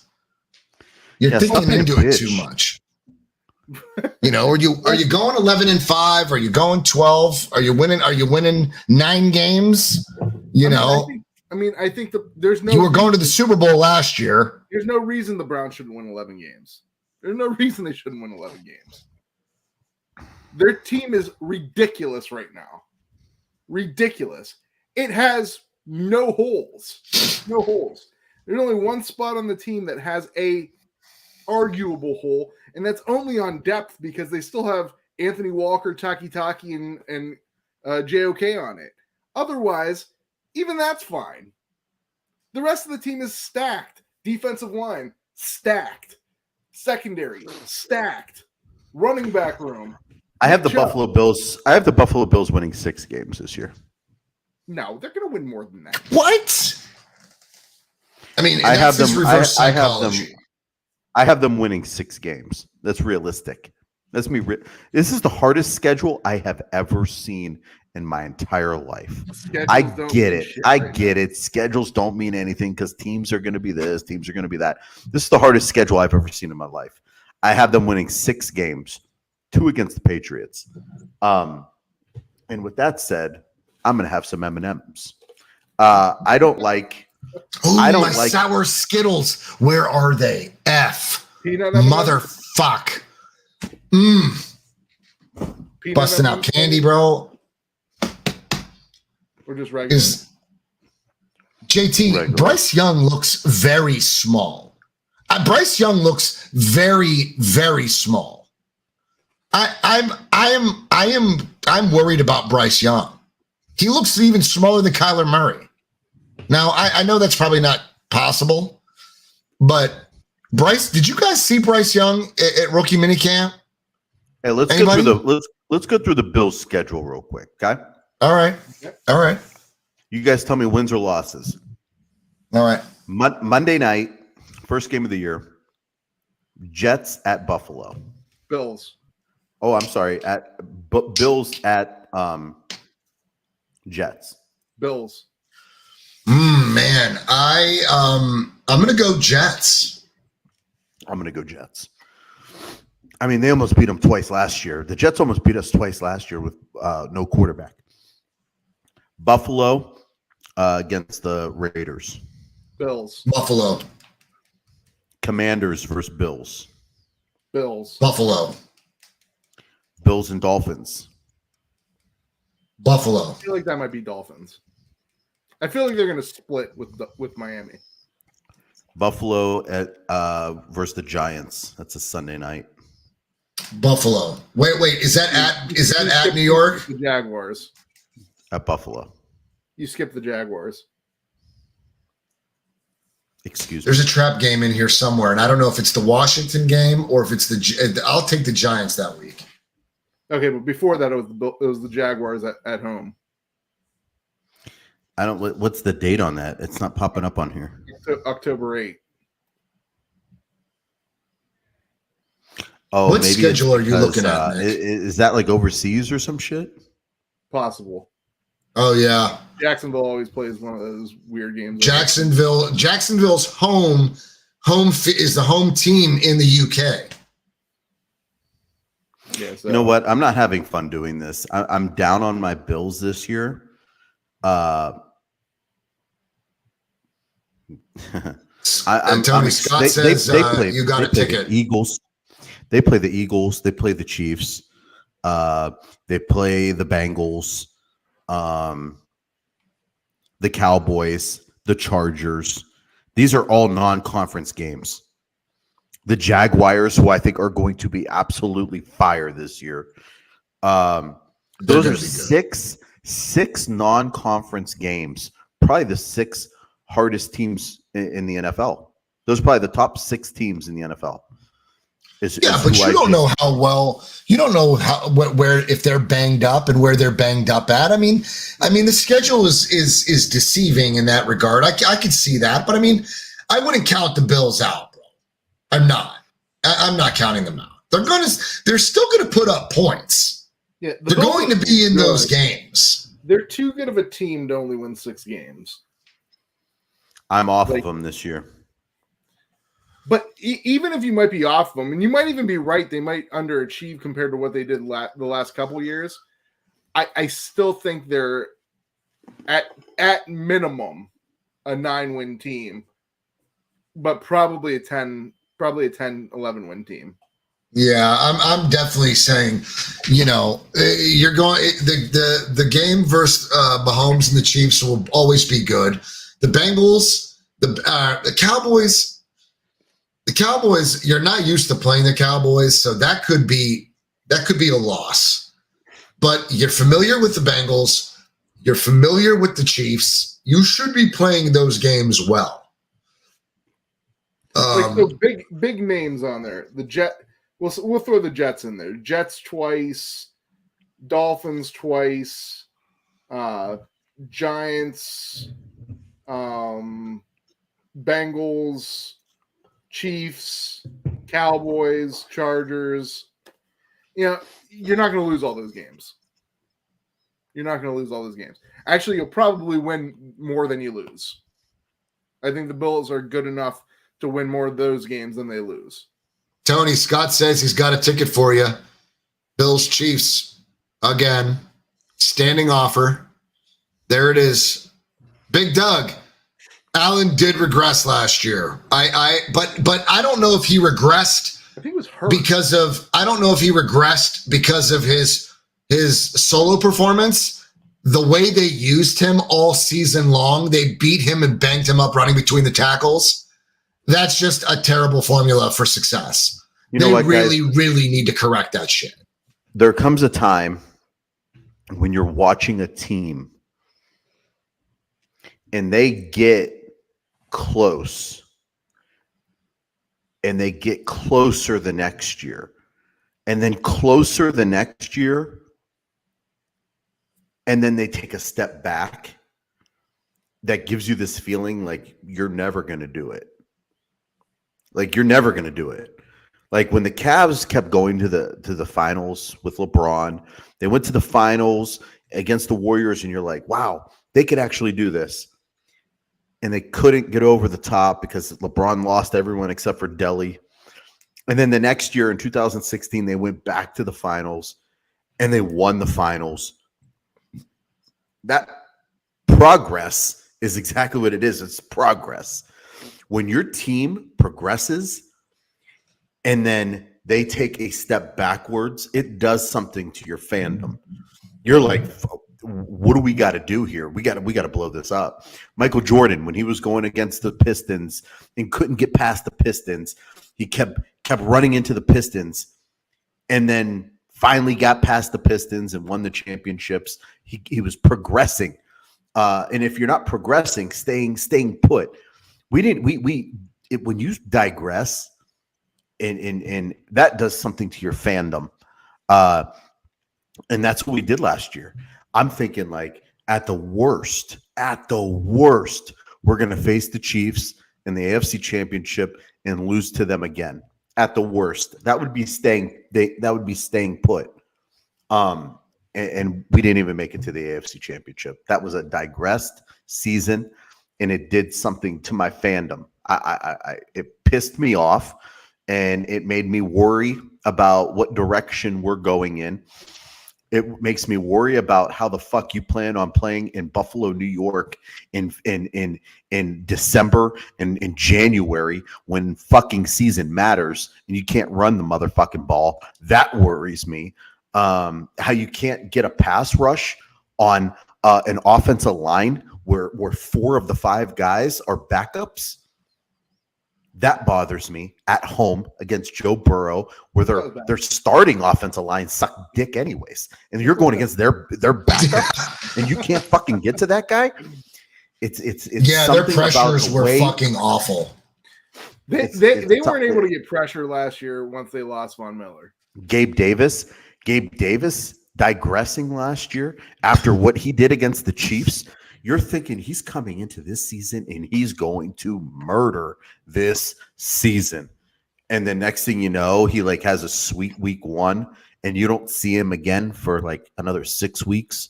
And then you don't see him after that for another 7 weeks. You're like, what? Like, where is this team going? Can't run the fucking ball in the snow. I'm more excited to watch other teams than my team for sure. I'm excited to watch the Jaguars. I'm excited to watch the Detroit Lions. I'm excited to see the 49ers, how they come out this year, what their quarterback situation is going to look like. I'm excited for the rookies. I'm excited for the 2023 NFL season. I am not excited for my Buffalo Bills whatsoever. I can see it. I mean, I think everybody here in the chat, Scott, JT, myself, and Nick, I think we all agree with you. I think that they get too cute in cold weather. They don't have a run game coordinator, which probably they've got running backs, but they don't have the coaching. They don't have the staff to scheme up these runs. I think that says something. I think the Bills need a run game coordinator, someone that they can bring in and devise a plan for this team, because you are not going to continue to run this quarterback between the tackles, and he doesn't even want to be that guy anymore. He knows that that is wrong, and it's not even that I'm opposed to it. I'm not opposed to running the quarterback between the tackles sometimes, but the way the Bills ran Josh Allen, they did it week in, week out, insane. Yeah, then you got to see who was our big free agent signing last year, Von Miller, right? Everyone's excited. Yeah. Oh, we got Von Miller coming. Von Miller is old as shit and injury plagued. And that's who we're excited to get. Okay, well, he's going to be a leader in the locker room. He's going to put us over the top. Wonderful. Yeah, let's see how it works. Fucking boom, injured, done for the season. Waste of money. He's out doing his podcast. He's no longer that leader in the locker room. We have a guy die on the fucking field and get brought back. The Bengals dog walked us in the fucking playoffs. Even if we had a run game, we wouldn't have used it that game because we were already within a blink of an eye down 14 points.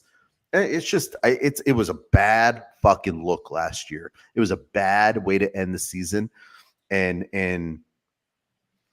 I'm you know what? I hope they do good this year. But what's good though? I don't even know what good is. Like you set these expectations. Good for them is getting to the Super Bowl. They'd have to get to the Super Bowl. And there's no fucking way they're going to do that. There's no way they're going to get to the Super Bowl this year. Every team around them got better. The Dolphins got better. The Jets got better. I'll be surprised if these fucking people make the playoffs and if Josh Allen can stay healthy. I think that'll be a successful season for them. I mean, I think that the Bills. Good night, JT, brother. Thanks for hanging with us, my man. JT, we appreciate you always. I think it's very possible the Bills might not make the playoffs next year. But I also think it's just as possible as they're the Super Bowl representatives. Like, Josh Allen's very good at the most important position. And, you know, I mean, he's one of the top 3 quarterbacks in the league. He got a little banged up last year. I never thought he was right after that. I have to think that an offseason of rest is going to get him back to normal. He didn't have any type of surgery or anything like that. I think he had some type of nerve issue that bothered him because he wasn't throwing the ball very well. He was not. He was conservative and he was conservative in his throws. He wasn't getting that depth on the pass. He didn't have the touch. He didn't have the touch. The touch. Yeah, that's fair. That's a good point. Like, he was overthrowing a lot more than he usually did, especially earlier on in the season. I think it was the Jets game he got hurt. The Lakers are down 8 with 10 minutes to go. I see 11. Pretty crazy. Just saying. Yeah. But yeah, I mean, I'd have to think Josh Allen's going to make a full medical recovery, considering the fact that he didn't need any type of surgery. What was wrong with him? Listen, what was wrong with him? After the Jets game, during the Jets game, he had he got a little banged up, and he never quite played the same after. I agree with that. What was he diagnosed with? Wasn't diagnosed with anything, but then he wasn't fucking injured. You know how injuries happen in the NFL. Yeah, like especially with the most important player. Like, they're not going to disclose anything unless the guy's going to be out. Okay. I don't know, man. I saw something. I saw something change in him after that game too. I'm not even gonna fly. I think that he got banged up, and I think he kept it. I think he kept it from the trainers until it was too late. I don't even know if he kept it from the trainers. I think anyone with eyes could see it. But I mean, it was reported. It was reported, but I mean, dude, it's one of those things you can play with. It's you don't. I mean, it's not going to get any better if you don't play. It's just Nick, what the fuck are you even talking about? He wasn't injured. If he came out and said, you know what, my back, or it wasn't the case. He wasn't injured. So shut up. He did get injured. It's just I think it carried on. It carried over. Sometimes that happens, Tony. Sometimes players they get injured during the season. They don't really make a full recovery. Elbow. Scott said. Was it an elbow? Yeah, it was an elbow. He should have sat then. He should have sat. Well, the thing is, he's still better than your backup. Yeah, but who did they have? I think they had a pretty decent backup. Yeah. Another dude, the Browns fucking wasted the season not using Keenum, and the Bills did the same shit. And they're taking away from Case Keenum. It wasn't the same shit. Baker Mayfield was injured to the point where it was actually really crippling the team. Josh Allen was still winning games. He wasn't as sharp as he normally was. But yes, but Case Keenum could have kept the team afloat until he got right. Let me ask you guys this. Do you think with a healthy, extremely healthy Josh Allen, the Buffalo Bills can hang with the Cincinnati Bengals? Yes. Yes. Why wouldn't they? But they got to limit the running. They got to limit the running. They got to limit the running.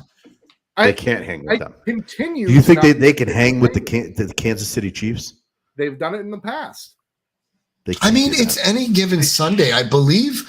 I mean, the odds are probably not going to be that far off, even if Kansas City's favored being Super Bowl. I mean, look at the Chiefs' number one receiver right now is Kadarius Toney. Now, to some people, that's not a true number one. But the way that Patrick spreads the ball around, it doesn't fucking matter who your number one is. The number one receiver, Travis Kelce. And Juju. Yeah. I think Juju's. Do they still have Juju? I don't even know. Did they bring Juju back? But if they have Juju's ahead of Kadarius Toney. Regardless, I do think that the game between Kansas City and Buffalo will always be awesome, fully healthy. I think it'll always be great, regardless of what. I think that's really my favorite matchup. That was always that matchup after that AFC championship game. That next matchup was so highly anticipated. I think everybody was so stoked to see Kansas City Buffalo again, and it was a little less to be desired.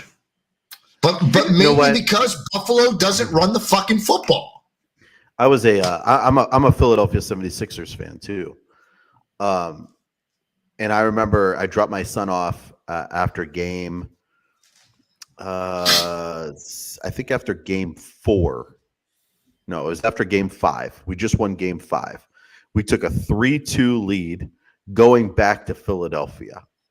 Mm-hmm. I dropped my son off at daycare, and this guy at his daycare was like, "Oh, I saw your boys last night. Your boys won 3-2. They're up 3-2. Gonna go to the Eastern Conference Finals." I was like, "No, they're not." Nope. He's like, "Well, what do you mean? They only got to win one more game, and the next game's at home." I was like, "They're not gonna beat the Celtics. I've seen this game before. I've seen this fucking movie, and I know how it ends." James Harden will probably never get a championship. Embiid will probably have to go somewhere besides Philly to get his championship. I've seen this before. They are not going to beat the Celtics. Celtics in 7. Take it to the bank. And what happens? Celtics in 7. Take it to. There's just some organizations, some specific players that it's just not going to happen for. It's not going to happen for. I don't know how else to say it. The Buffalo will not win the Super Bowl. I agree. No, I don't agree. I think each team makes their own fortunes, and I don't believe in fate. I don't believe in any of that. So Steve-O, what's up, bro? I'm glad you came back, man. Juju in New England. Yeah, I forgot about that. But yeah, he did. He went to New England. Oh yeah. Oh. That just goes to show you, like, if Josh Allen could spread the ball around the way Patrick does, and take less of those runs, making less of those runs, and I don't even know if those are designed RPOs or what they are, but let's see Josh Allen stand in the pocket and just spread the ball around, just throw from the pocket, just trust the pocket and throw. I mean, they got that tight end for a reason. So yeah, it's crazy because now you have two of the league's top. Well, I don't know. I mean, the kid might suck, but yeah, the kid might suck. Fair point. Hey. But you still have Knox, right? Yeah. Ideally, that kid could be very good. So you could possibly have a 2 tight end set with Diggs and Davis on the outside. You got Diggs. You got Davis. Who's wide receiver 3? I think like Isaiah McKenzie or something like that. It is McKenzie. No, it was last year, but I don't know if it is this year. Did they draft a receiver? Buffalo? I didn't even look at their draft this year. That's how fucking entertained I am. The kid from last year is pretty sick, though. The kid that they got from Boise State. He has a Muslim name. You know what? They took Dalton Kincaid, and let's see. Did they get a receiver? They got Justin Shorter. I actually heard good things about.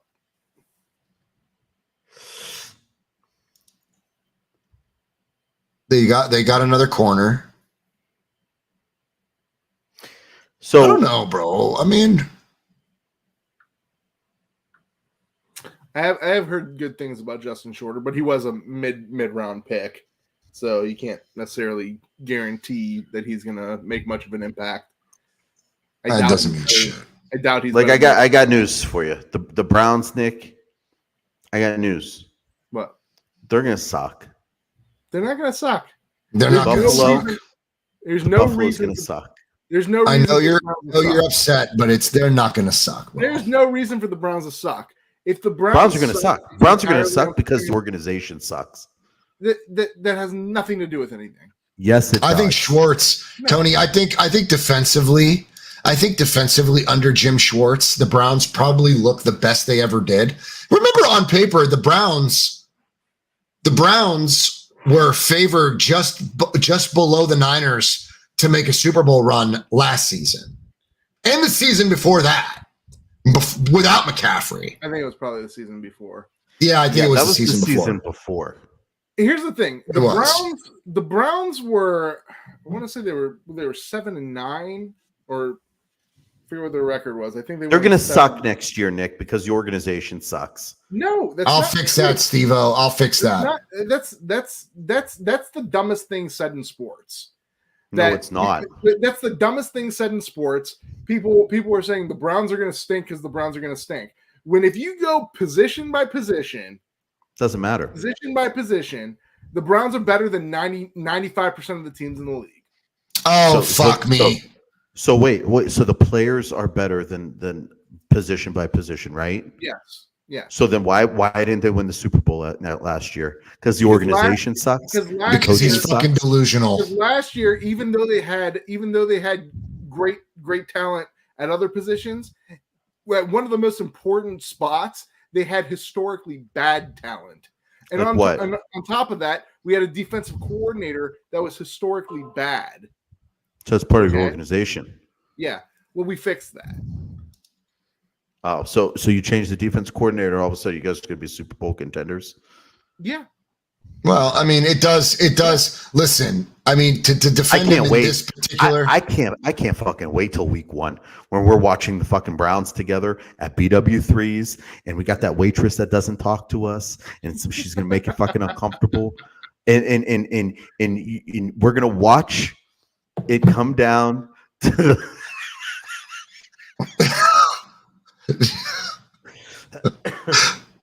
We had this bitch, John, this waitress, at B Dubs last year, and she went the entire Sunday of us watching football there without talking to us.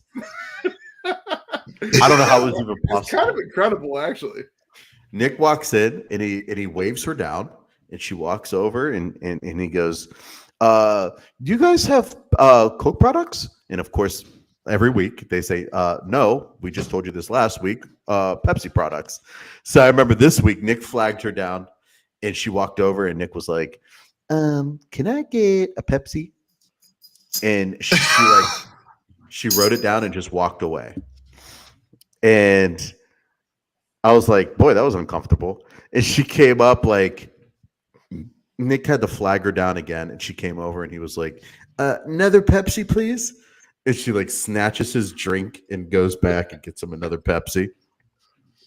I flag her down, and I'm like, "Hey, we're ready to order." And she like took out her pen and just looked at me, and I like put my order in, and then she like looked at Nick. And then he put his order in, and she walked. She somehow went the entire time without talking to us. It was incredible. Why? It was actually kind of amazing. How you can She doesn't like you. How you can wait on somebody, get all their shit right, and not talk to them. She didn't like you, bro. I wasn't even mad at her. I was kind of amazed. I was pissed. She I was didn't like pissed. you, bro. I wanted some type of interaction. I was pretty pissed about it. No, but yeah, they were historically bad in their defensive coordinator and their head coach, and that's the only thing. I'm not sold on Stefanski. That's the only type of premonition I have on this. But if Stefanski can be half decent, and get his head out of his ass and not be an egomaniac or as much of one, then I believe this team there's no business this team has failing. At the start of last season, I told you I'm very worried about the interior defensive line. I'm very worried about it. And they chose to do nothing about it. And Joe Woods couldn't care less about the interior defensive line. And not only did he not care about it, we would get run on. Quarterbacks would have all the time in the world to pass. They'd triple team Myles Garrett, and there'd be no consequence for that. And he would not change his strategy one bit. It was like he was an Alzheimer's patient. This isn't going to happen with Jim Schwartz. Because we see what Jim Schwartz has done. The defensive line has gone from besides for Myles Garrett, a complete negative. We probably have the best defensive line in the AFC. I mean, just when you're on, like, you just say shit. What defensive line's better than the Browns? The Niners, the Eagles. Did I say? You said AFC. NFC? Oh, AFC. I'd probably say the Raiders. The Raiders. Who did the yeah. better than the Browns? Maybe the Chargers. Who did the Chargers have that's better than the Browns? They have Joey Bosa. Okay, we have Myles Garrett. Myles Garrett's better. Let's look. Who do they got in the interior? We got Dalvin Tomlinson. We got Obo Okoronkwo. We just got what's his face from the Vikings. Nick, we don't even know who Obo's going to be yet. Pump the brakes. John, the guy is at very least a very potent pass rusher. Okay. We know that's what he is. Can he be a full-time defensive end? That's the question. But we know what he is. Okay. I mean, the guy was in the top 5 in pass rushing statistics last year.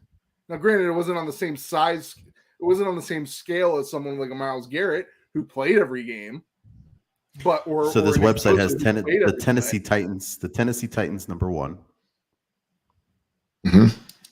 Philly #2. Dallas a better defensive line than the Browns. Buffalo #4.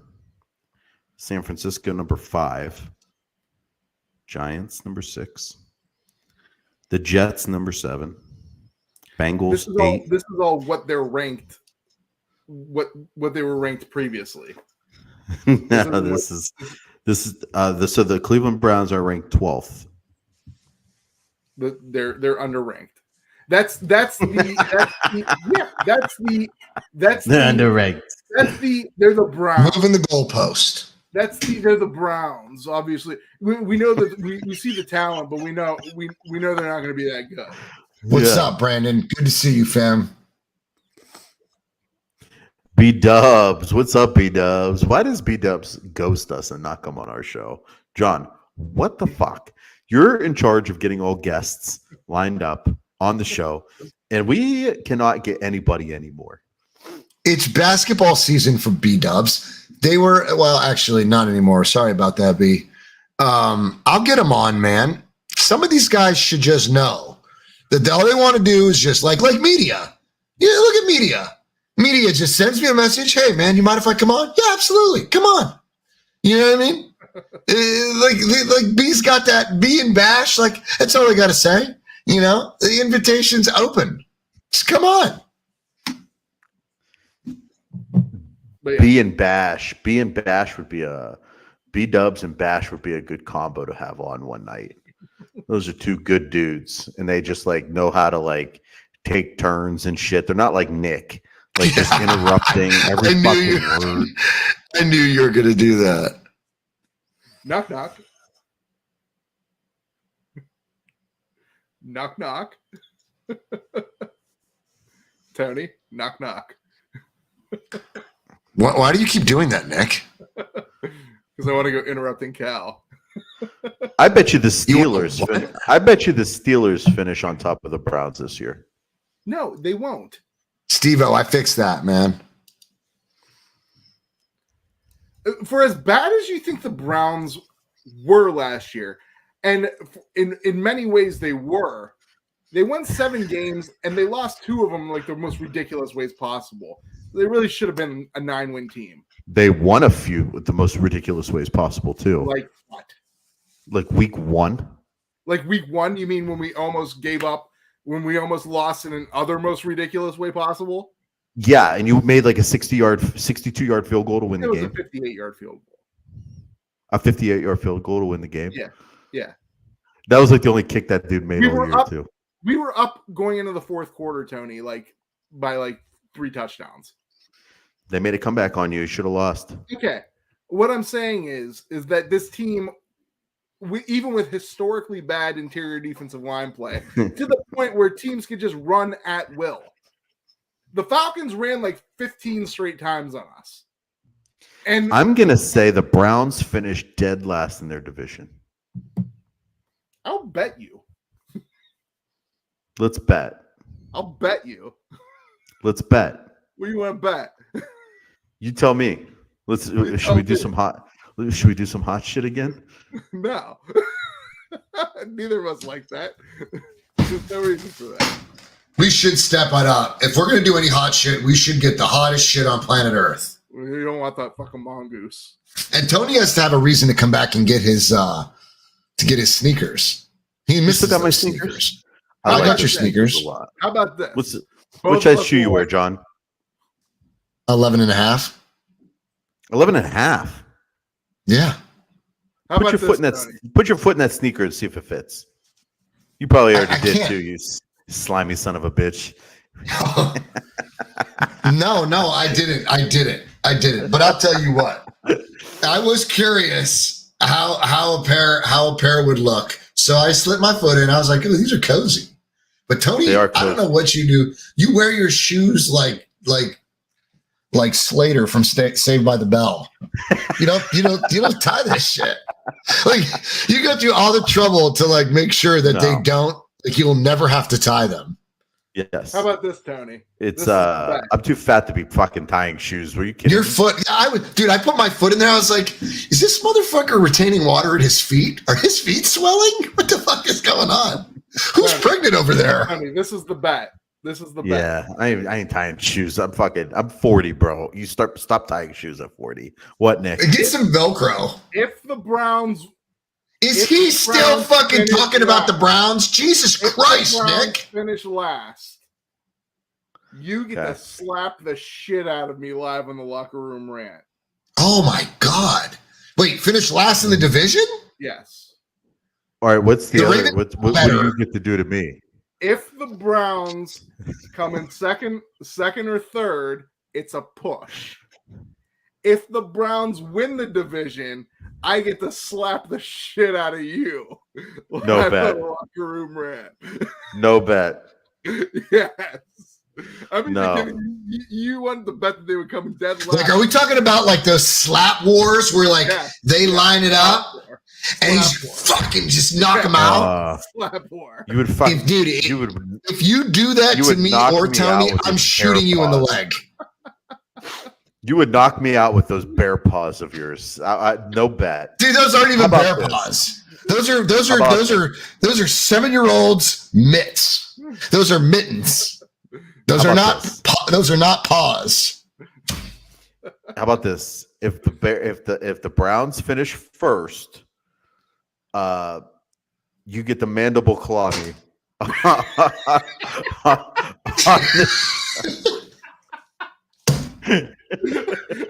take it. That's the bet. Oh, you're the mandible claw against so bad. Can we tell that story real All quick? That'd probably be the end. How of the show, about- because we're already at 2 hours? How about if the Browns finish first, you get the mandible claw me, Okay. and if the Browns finish last, I get to put you to sleep. Like, putting somebody to sleep might actually kill them. I'm not sure if you know. Dude, I mean, we're pretty Hey, old for that that's shit. a Nick risk. might not wake That's- up. That's a risk I'm willing to take. I'll let you give me the figure 4 leg lock. How about that? No, I think you should put you to sleep. I'll I let you feel put like me in your the legs figure are 4 too- leg you're- lock, and I can't reverse it. I can't reverse it for like 30 seconds. You got those Your fucking legs, your legs are too stumpy for that. I will let you. you got Nick Chubb legs. I don't know. I think you should put him to sleep, Tony. Put him to sleep. I don't trust. I'll do the figure. I'll do a figure 4 leg lock. All right. Let's make some chloroform. I don't know if you know how Scott, Tony, the Browns are not winning the division. I understand, Scott, but all that was going through my mind when we were talking about that bet just now about slapping is if Joe Burrow went down somehow and the stars just perfectly aligned for him to slap the shit out of me, and that's not a chance I was willing to take. He's got some bear paws that would put me. I'd be put out. So figure 4 leg lock and mandible claws the deal. Okay. Yeah. Put up a poll. That's an easy win, Tony. Yeah, the fucking Browns are gonna stink. I don't know. It's how an else to easy say win it. because people do this bullshit like, oh, it's the Browns. Yeah. Oh, it's somebody till they actually win. I'll tell you what, the Ravens. Everyone's got to watch out for them. People forget. Ravens blow dick. The Ravens got good. No, they didn't. Yeah, they did. They're better than they were last year. That's not true. They're They'll win this much 11. better. They'll win 11 games. They'll win 11 games. 8 of them with what the fuck's his name? I forget his name already. Lamar Jackson. What's his Lamar Jackson? They'll win 8 with him, 3 with Huntley if he's still on the fucking team, and then I can't. Like, are the Lakers going to win this fucking game?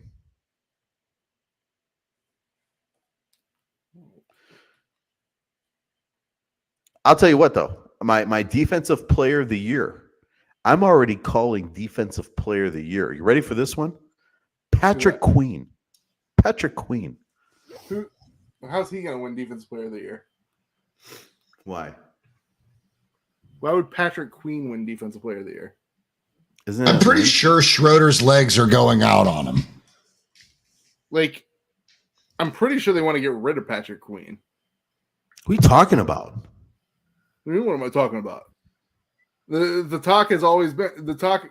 Hold on, Tony. Wait for him to look down and you hear that droid click. Like they took Trenton Simpson, who I actually really like. That's who I wanted the Browns to pick instead of the receiver. But they were like, "Oh, this means Patrick Queen's in he's about to be out of Baltimore." Patrick Queen is one of the best players in the NFL. No, he's not. Yeah, he is. Dude. No, he's not. Yeah, look down, buddy. Look, there he goes. Prick. There you go. Again. Click, click, click, click, click, click, click. LeBron James has been playing basketball for 17 years. No, Nick, I think it's his 21st season. Eagles urged to trade for AFC's $12 million playmaker. He has to Google everything. He is a piece of Because shit. if I say it, you're not going to believe me. Why? We don't even, Nick, you say it and you still look down to verify it. And you say it with conviction. You guys don't fucking give a shit. But if I have proof, then you guys can't. Then you guys will be like, All right, what's it saying? What's TMZ saying about Patrick Queen? they're all saying that the Baltimore Ravens are trying to move on from Patrick Queen. He's not performing up to their expectations for his lofty draft status as a first-round linebacker. And he's going to cost them too much money, and they want to get rid of him. And that's why they drafted Trenton Simpson, so he can take over for Patrick Queen. And no, I don't think Patrick Queen's going to win Defensive Player of the Year. If that is, that's a huge dark horse. You know who's probably going to win Defensive Player of the Year? Myles Garrett. One week ago, Eric DeCosta wants to sign Patrick Queen to a contract extension. Eric DeCosta's an asshole. No, not as big as asshole as I'm fucking looking at right now, buddy. I mean, you are something special.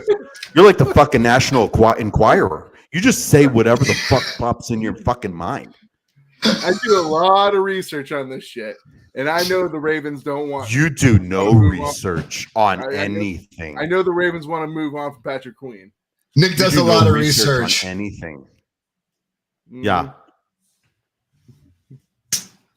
Defense player of the year is gonna be Myles Garrett. It's like he winds up too when he does it. Myles Garrett's gonna have over 20 sacks next year. Book it. Book it. How many did he have last year? Book it. 16. Book it. But why though?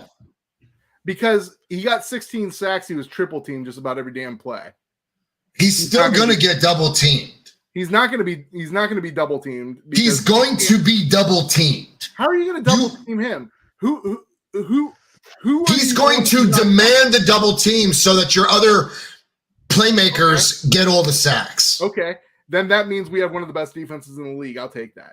He'll still get Defensive Player of the Year because us winning a bunch of games and him getting 16 plus sacks. It's a strong for a team that hasn't done it yet, hasn't put any of it on there. For a team that hasn't put it out there on film, you're making a strong stand. You don't know health. You don't know. You can't predict. You mix bullshit. You mix bullshit in an Android, and you get this. Patrick Queen had 117 tackles last year, 5 sacks, 2 forced fumbles, 2 interceptions. Did that a whole bunch of times for the Browns.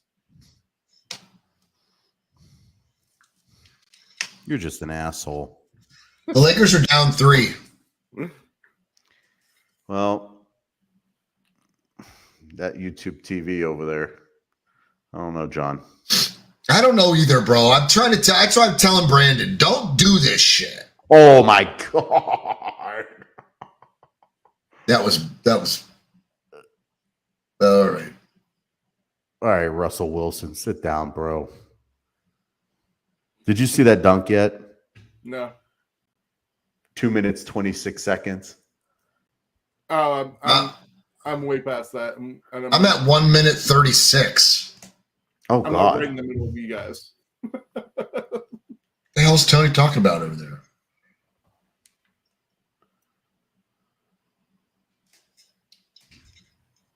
Oh, they're done. Yeah. They're toast. I mean, but they were down a lot, came back. There's This is going to be a good series, better than you guys think. I think Denver and five. Wait, why did you say they're done? How much time's left on your television? Minute 19. I'm at a minute 12 and they're down 5 and going to the line. Yeah, I think that's pretty much it. Wait. Look down, Nick. Look down. They're about to be down by 1 possession, you piece of shit, with over a minute left.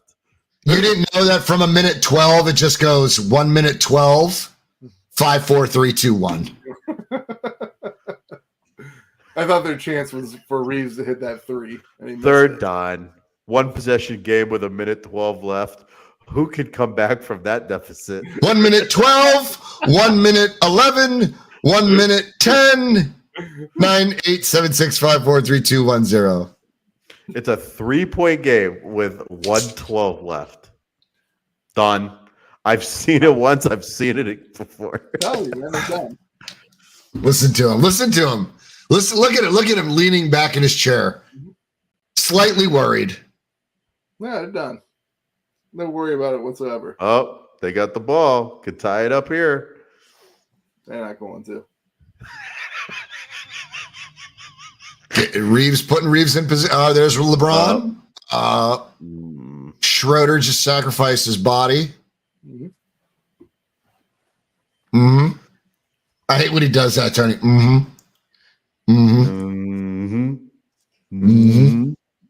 Like Rick that. Mr. Vrontos, Bill's dad Mhm. does that shit. Mhm.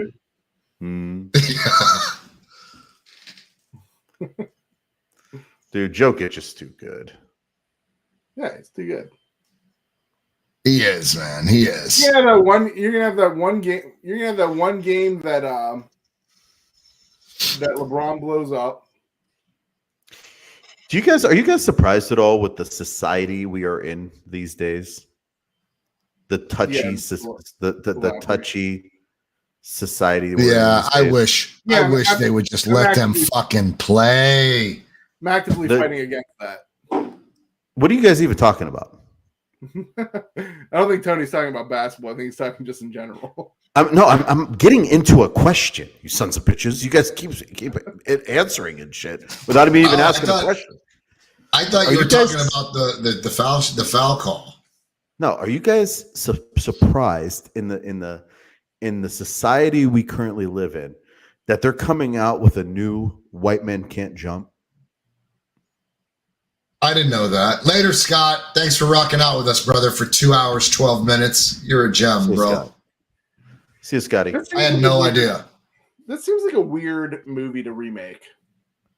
Why Yeah, they're it remaking looks- every movie? It looks, doesn't surprise real me. weird. It looks weird too. Not just because of the times we live in and what that's called, but just because it wasn't. I liked the movie. It was good, but it wasn't like great to the point where you really want it remade. That's the problem, though, Nick. These producers are trying to remake things and think that they can do better. When I like the original, and I don't care what you do now. I don't like seeing movies. First of all, we're 40. We're at that point where all the things that we saw are starting to get remade, and it's weirding me out. Yeah, but I understand certain things being remade. I And understand. I don't want White Men Can't Jump to be remade because I like the original. I liked it. I understand if somebody wanted to remake I don't know, The Breakfast Club or something, but that was like a movie. That was like a monumental movie. It spurred. What about the Goonies? What about the Goonies?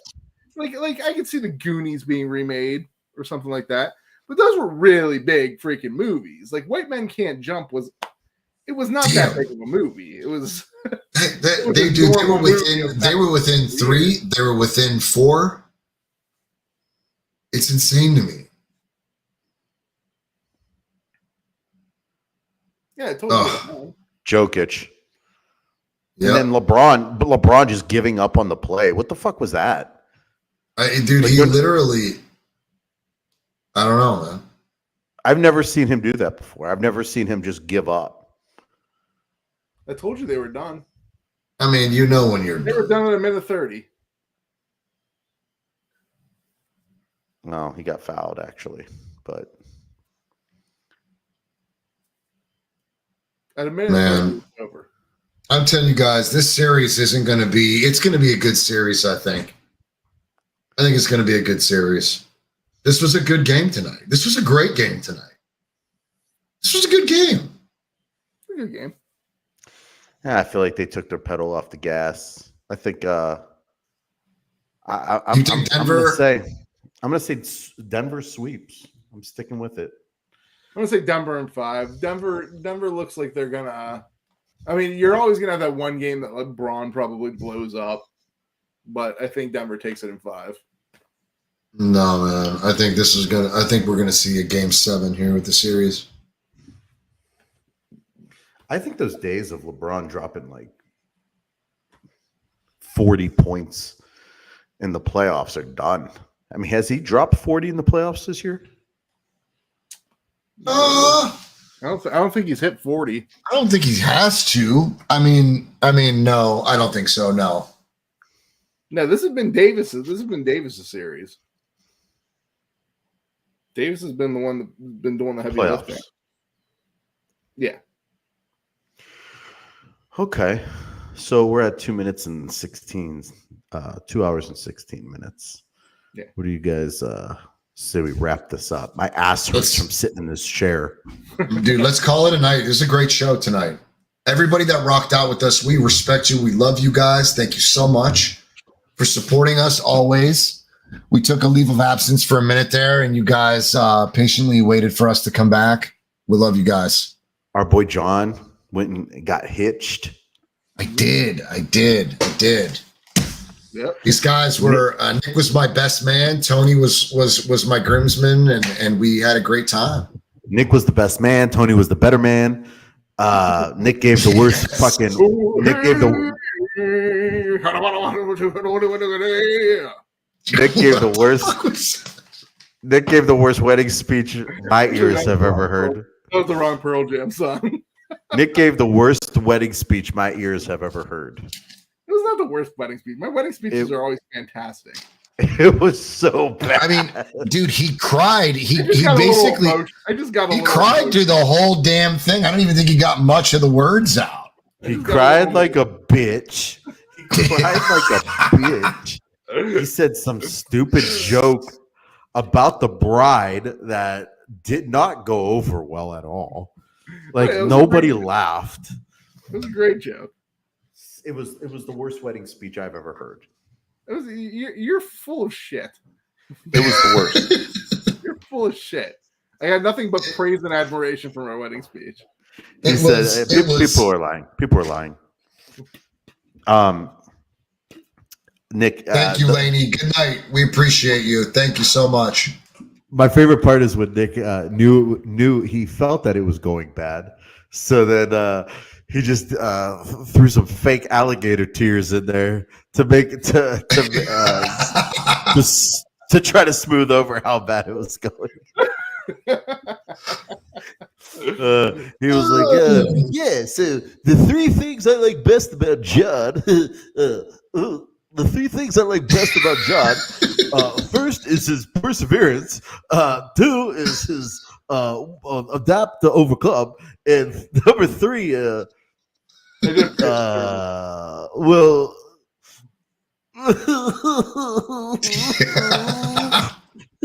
John, I love you, John. It wasn't like that. I did cry during the speech, but it wasn't like he's dead. Oh, fuck. Oh, shit. He said, there's, I'll tell you what, though. I'll tell you what, Allison, you're getting a good guy. You're getting a damn good guy. Let me tell you, there's 3 things. There's 3 things. There's 3 reasons that make this guy who he is. Here's 1, here's 2, and you know what? I just can't remember that 3rd one. There was John's childlike persona about life. All right. There was the last one was actually his biggest cheerleader. That's one that I forgot. You're such a douche. I mean, I couldn't picture a worse wedding speech. than Dude, the my one wedding you did. speech was fantastic. It was terrible. You had a My wedding joke speech about the was fantastic. bride that did not go, I had the whole- that nobody laughed at. No, like There's a lot of people nobody, that laughed nobody There's a lot laughed of at people that. that laughed. You're full of shit. My wedding speech was fantastic. You was don't know terrible. what you're talking about. You're a As- bad judge. As You're a bad someone judge. that prides themselves as much as you do in your speeches, that was by far the worst one I've ever heard. My speech was fantastic. And I remember I called him, John. I was like, "You want to go over your speech with me?" He's like, "No, I got it." I'm like, "All right, you sure?" "No, I got it. I'm the best I got speech giver there is. got 3 things I like about John. Here's number 1, here's number 2, and can't think of number 3, so I'm just gonna cry a bunch." It was loyalty, childlike persona, and biggest cheerleader. Loyalty, childlike persona, and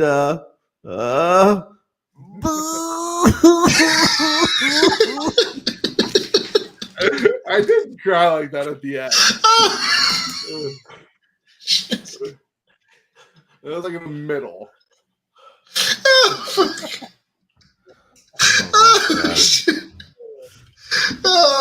Fuck. No one's watching. It's just us hanging. It's just us hanging out at this point. I'm fine with that though. Until next week, y'all. Are we going to be on next week? We'll play it by ear. Maybe we'll be on. It was kind of Yeah, I fun want to hanging do out some again. giveaways. We got some cards to give away over here. Did you end up getting my cards in the mail that I sent to you? Yeah. Did you send Breezy those out? got his. Breezy Okay. got his, and Denise got hers. I still got my LeBron rookie, my Shaq rookie, my Trevor Lawrence rookie. Yeah, we got to move those. I got a stack over here. We got to move. Yeah, let's do it. Hey, until next time, we'll see you next week on the Locker Room Rant. Peace. Later.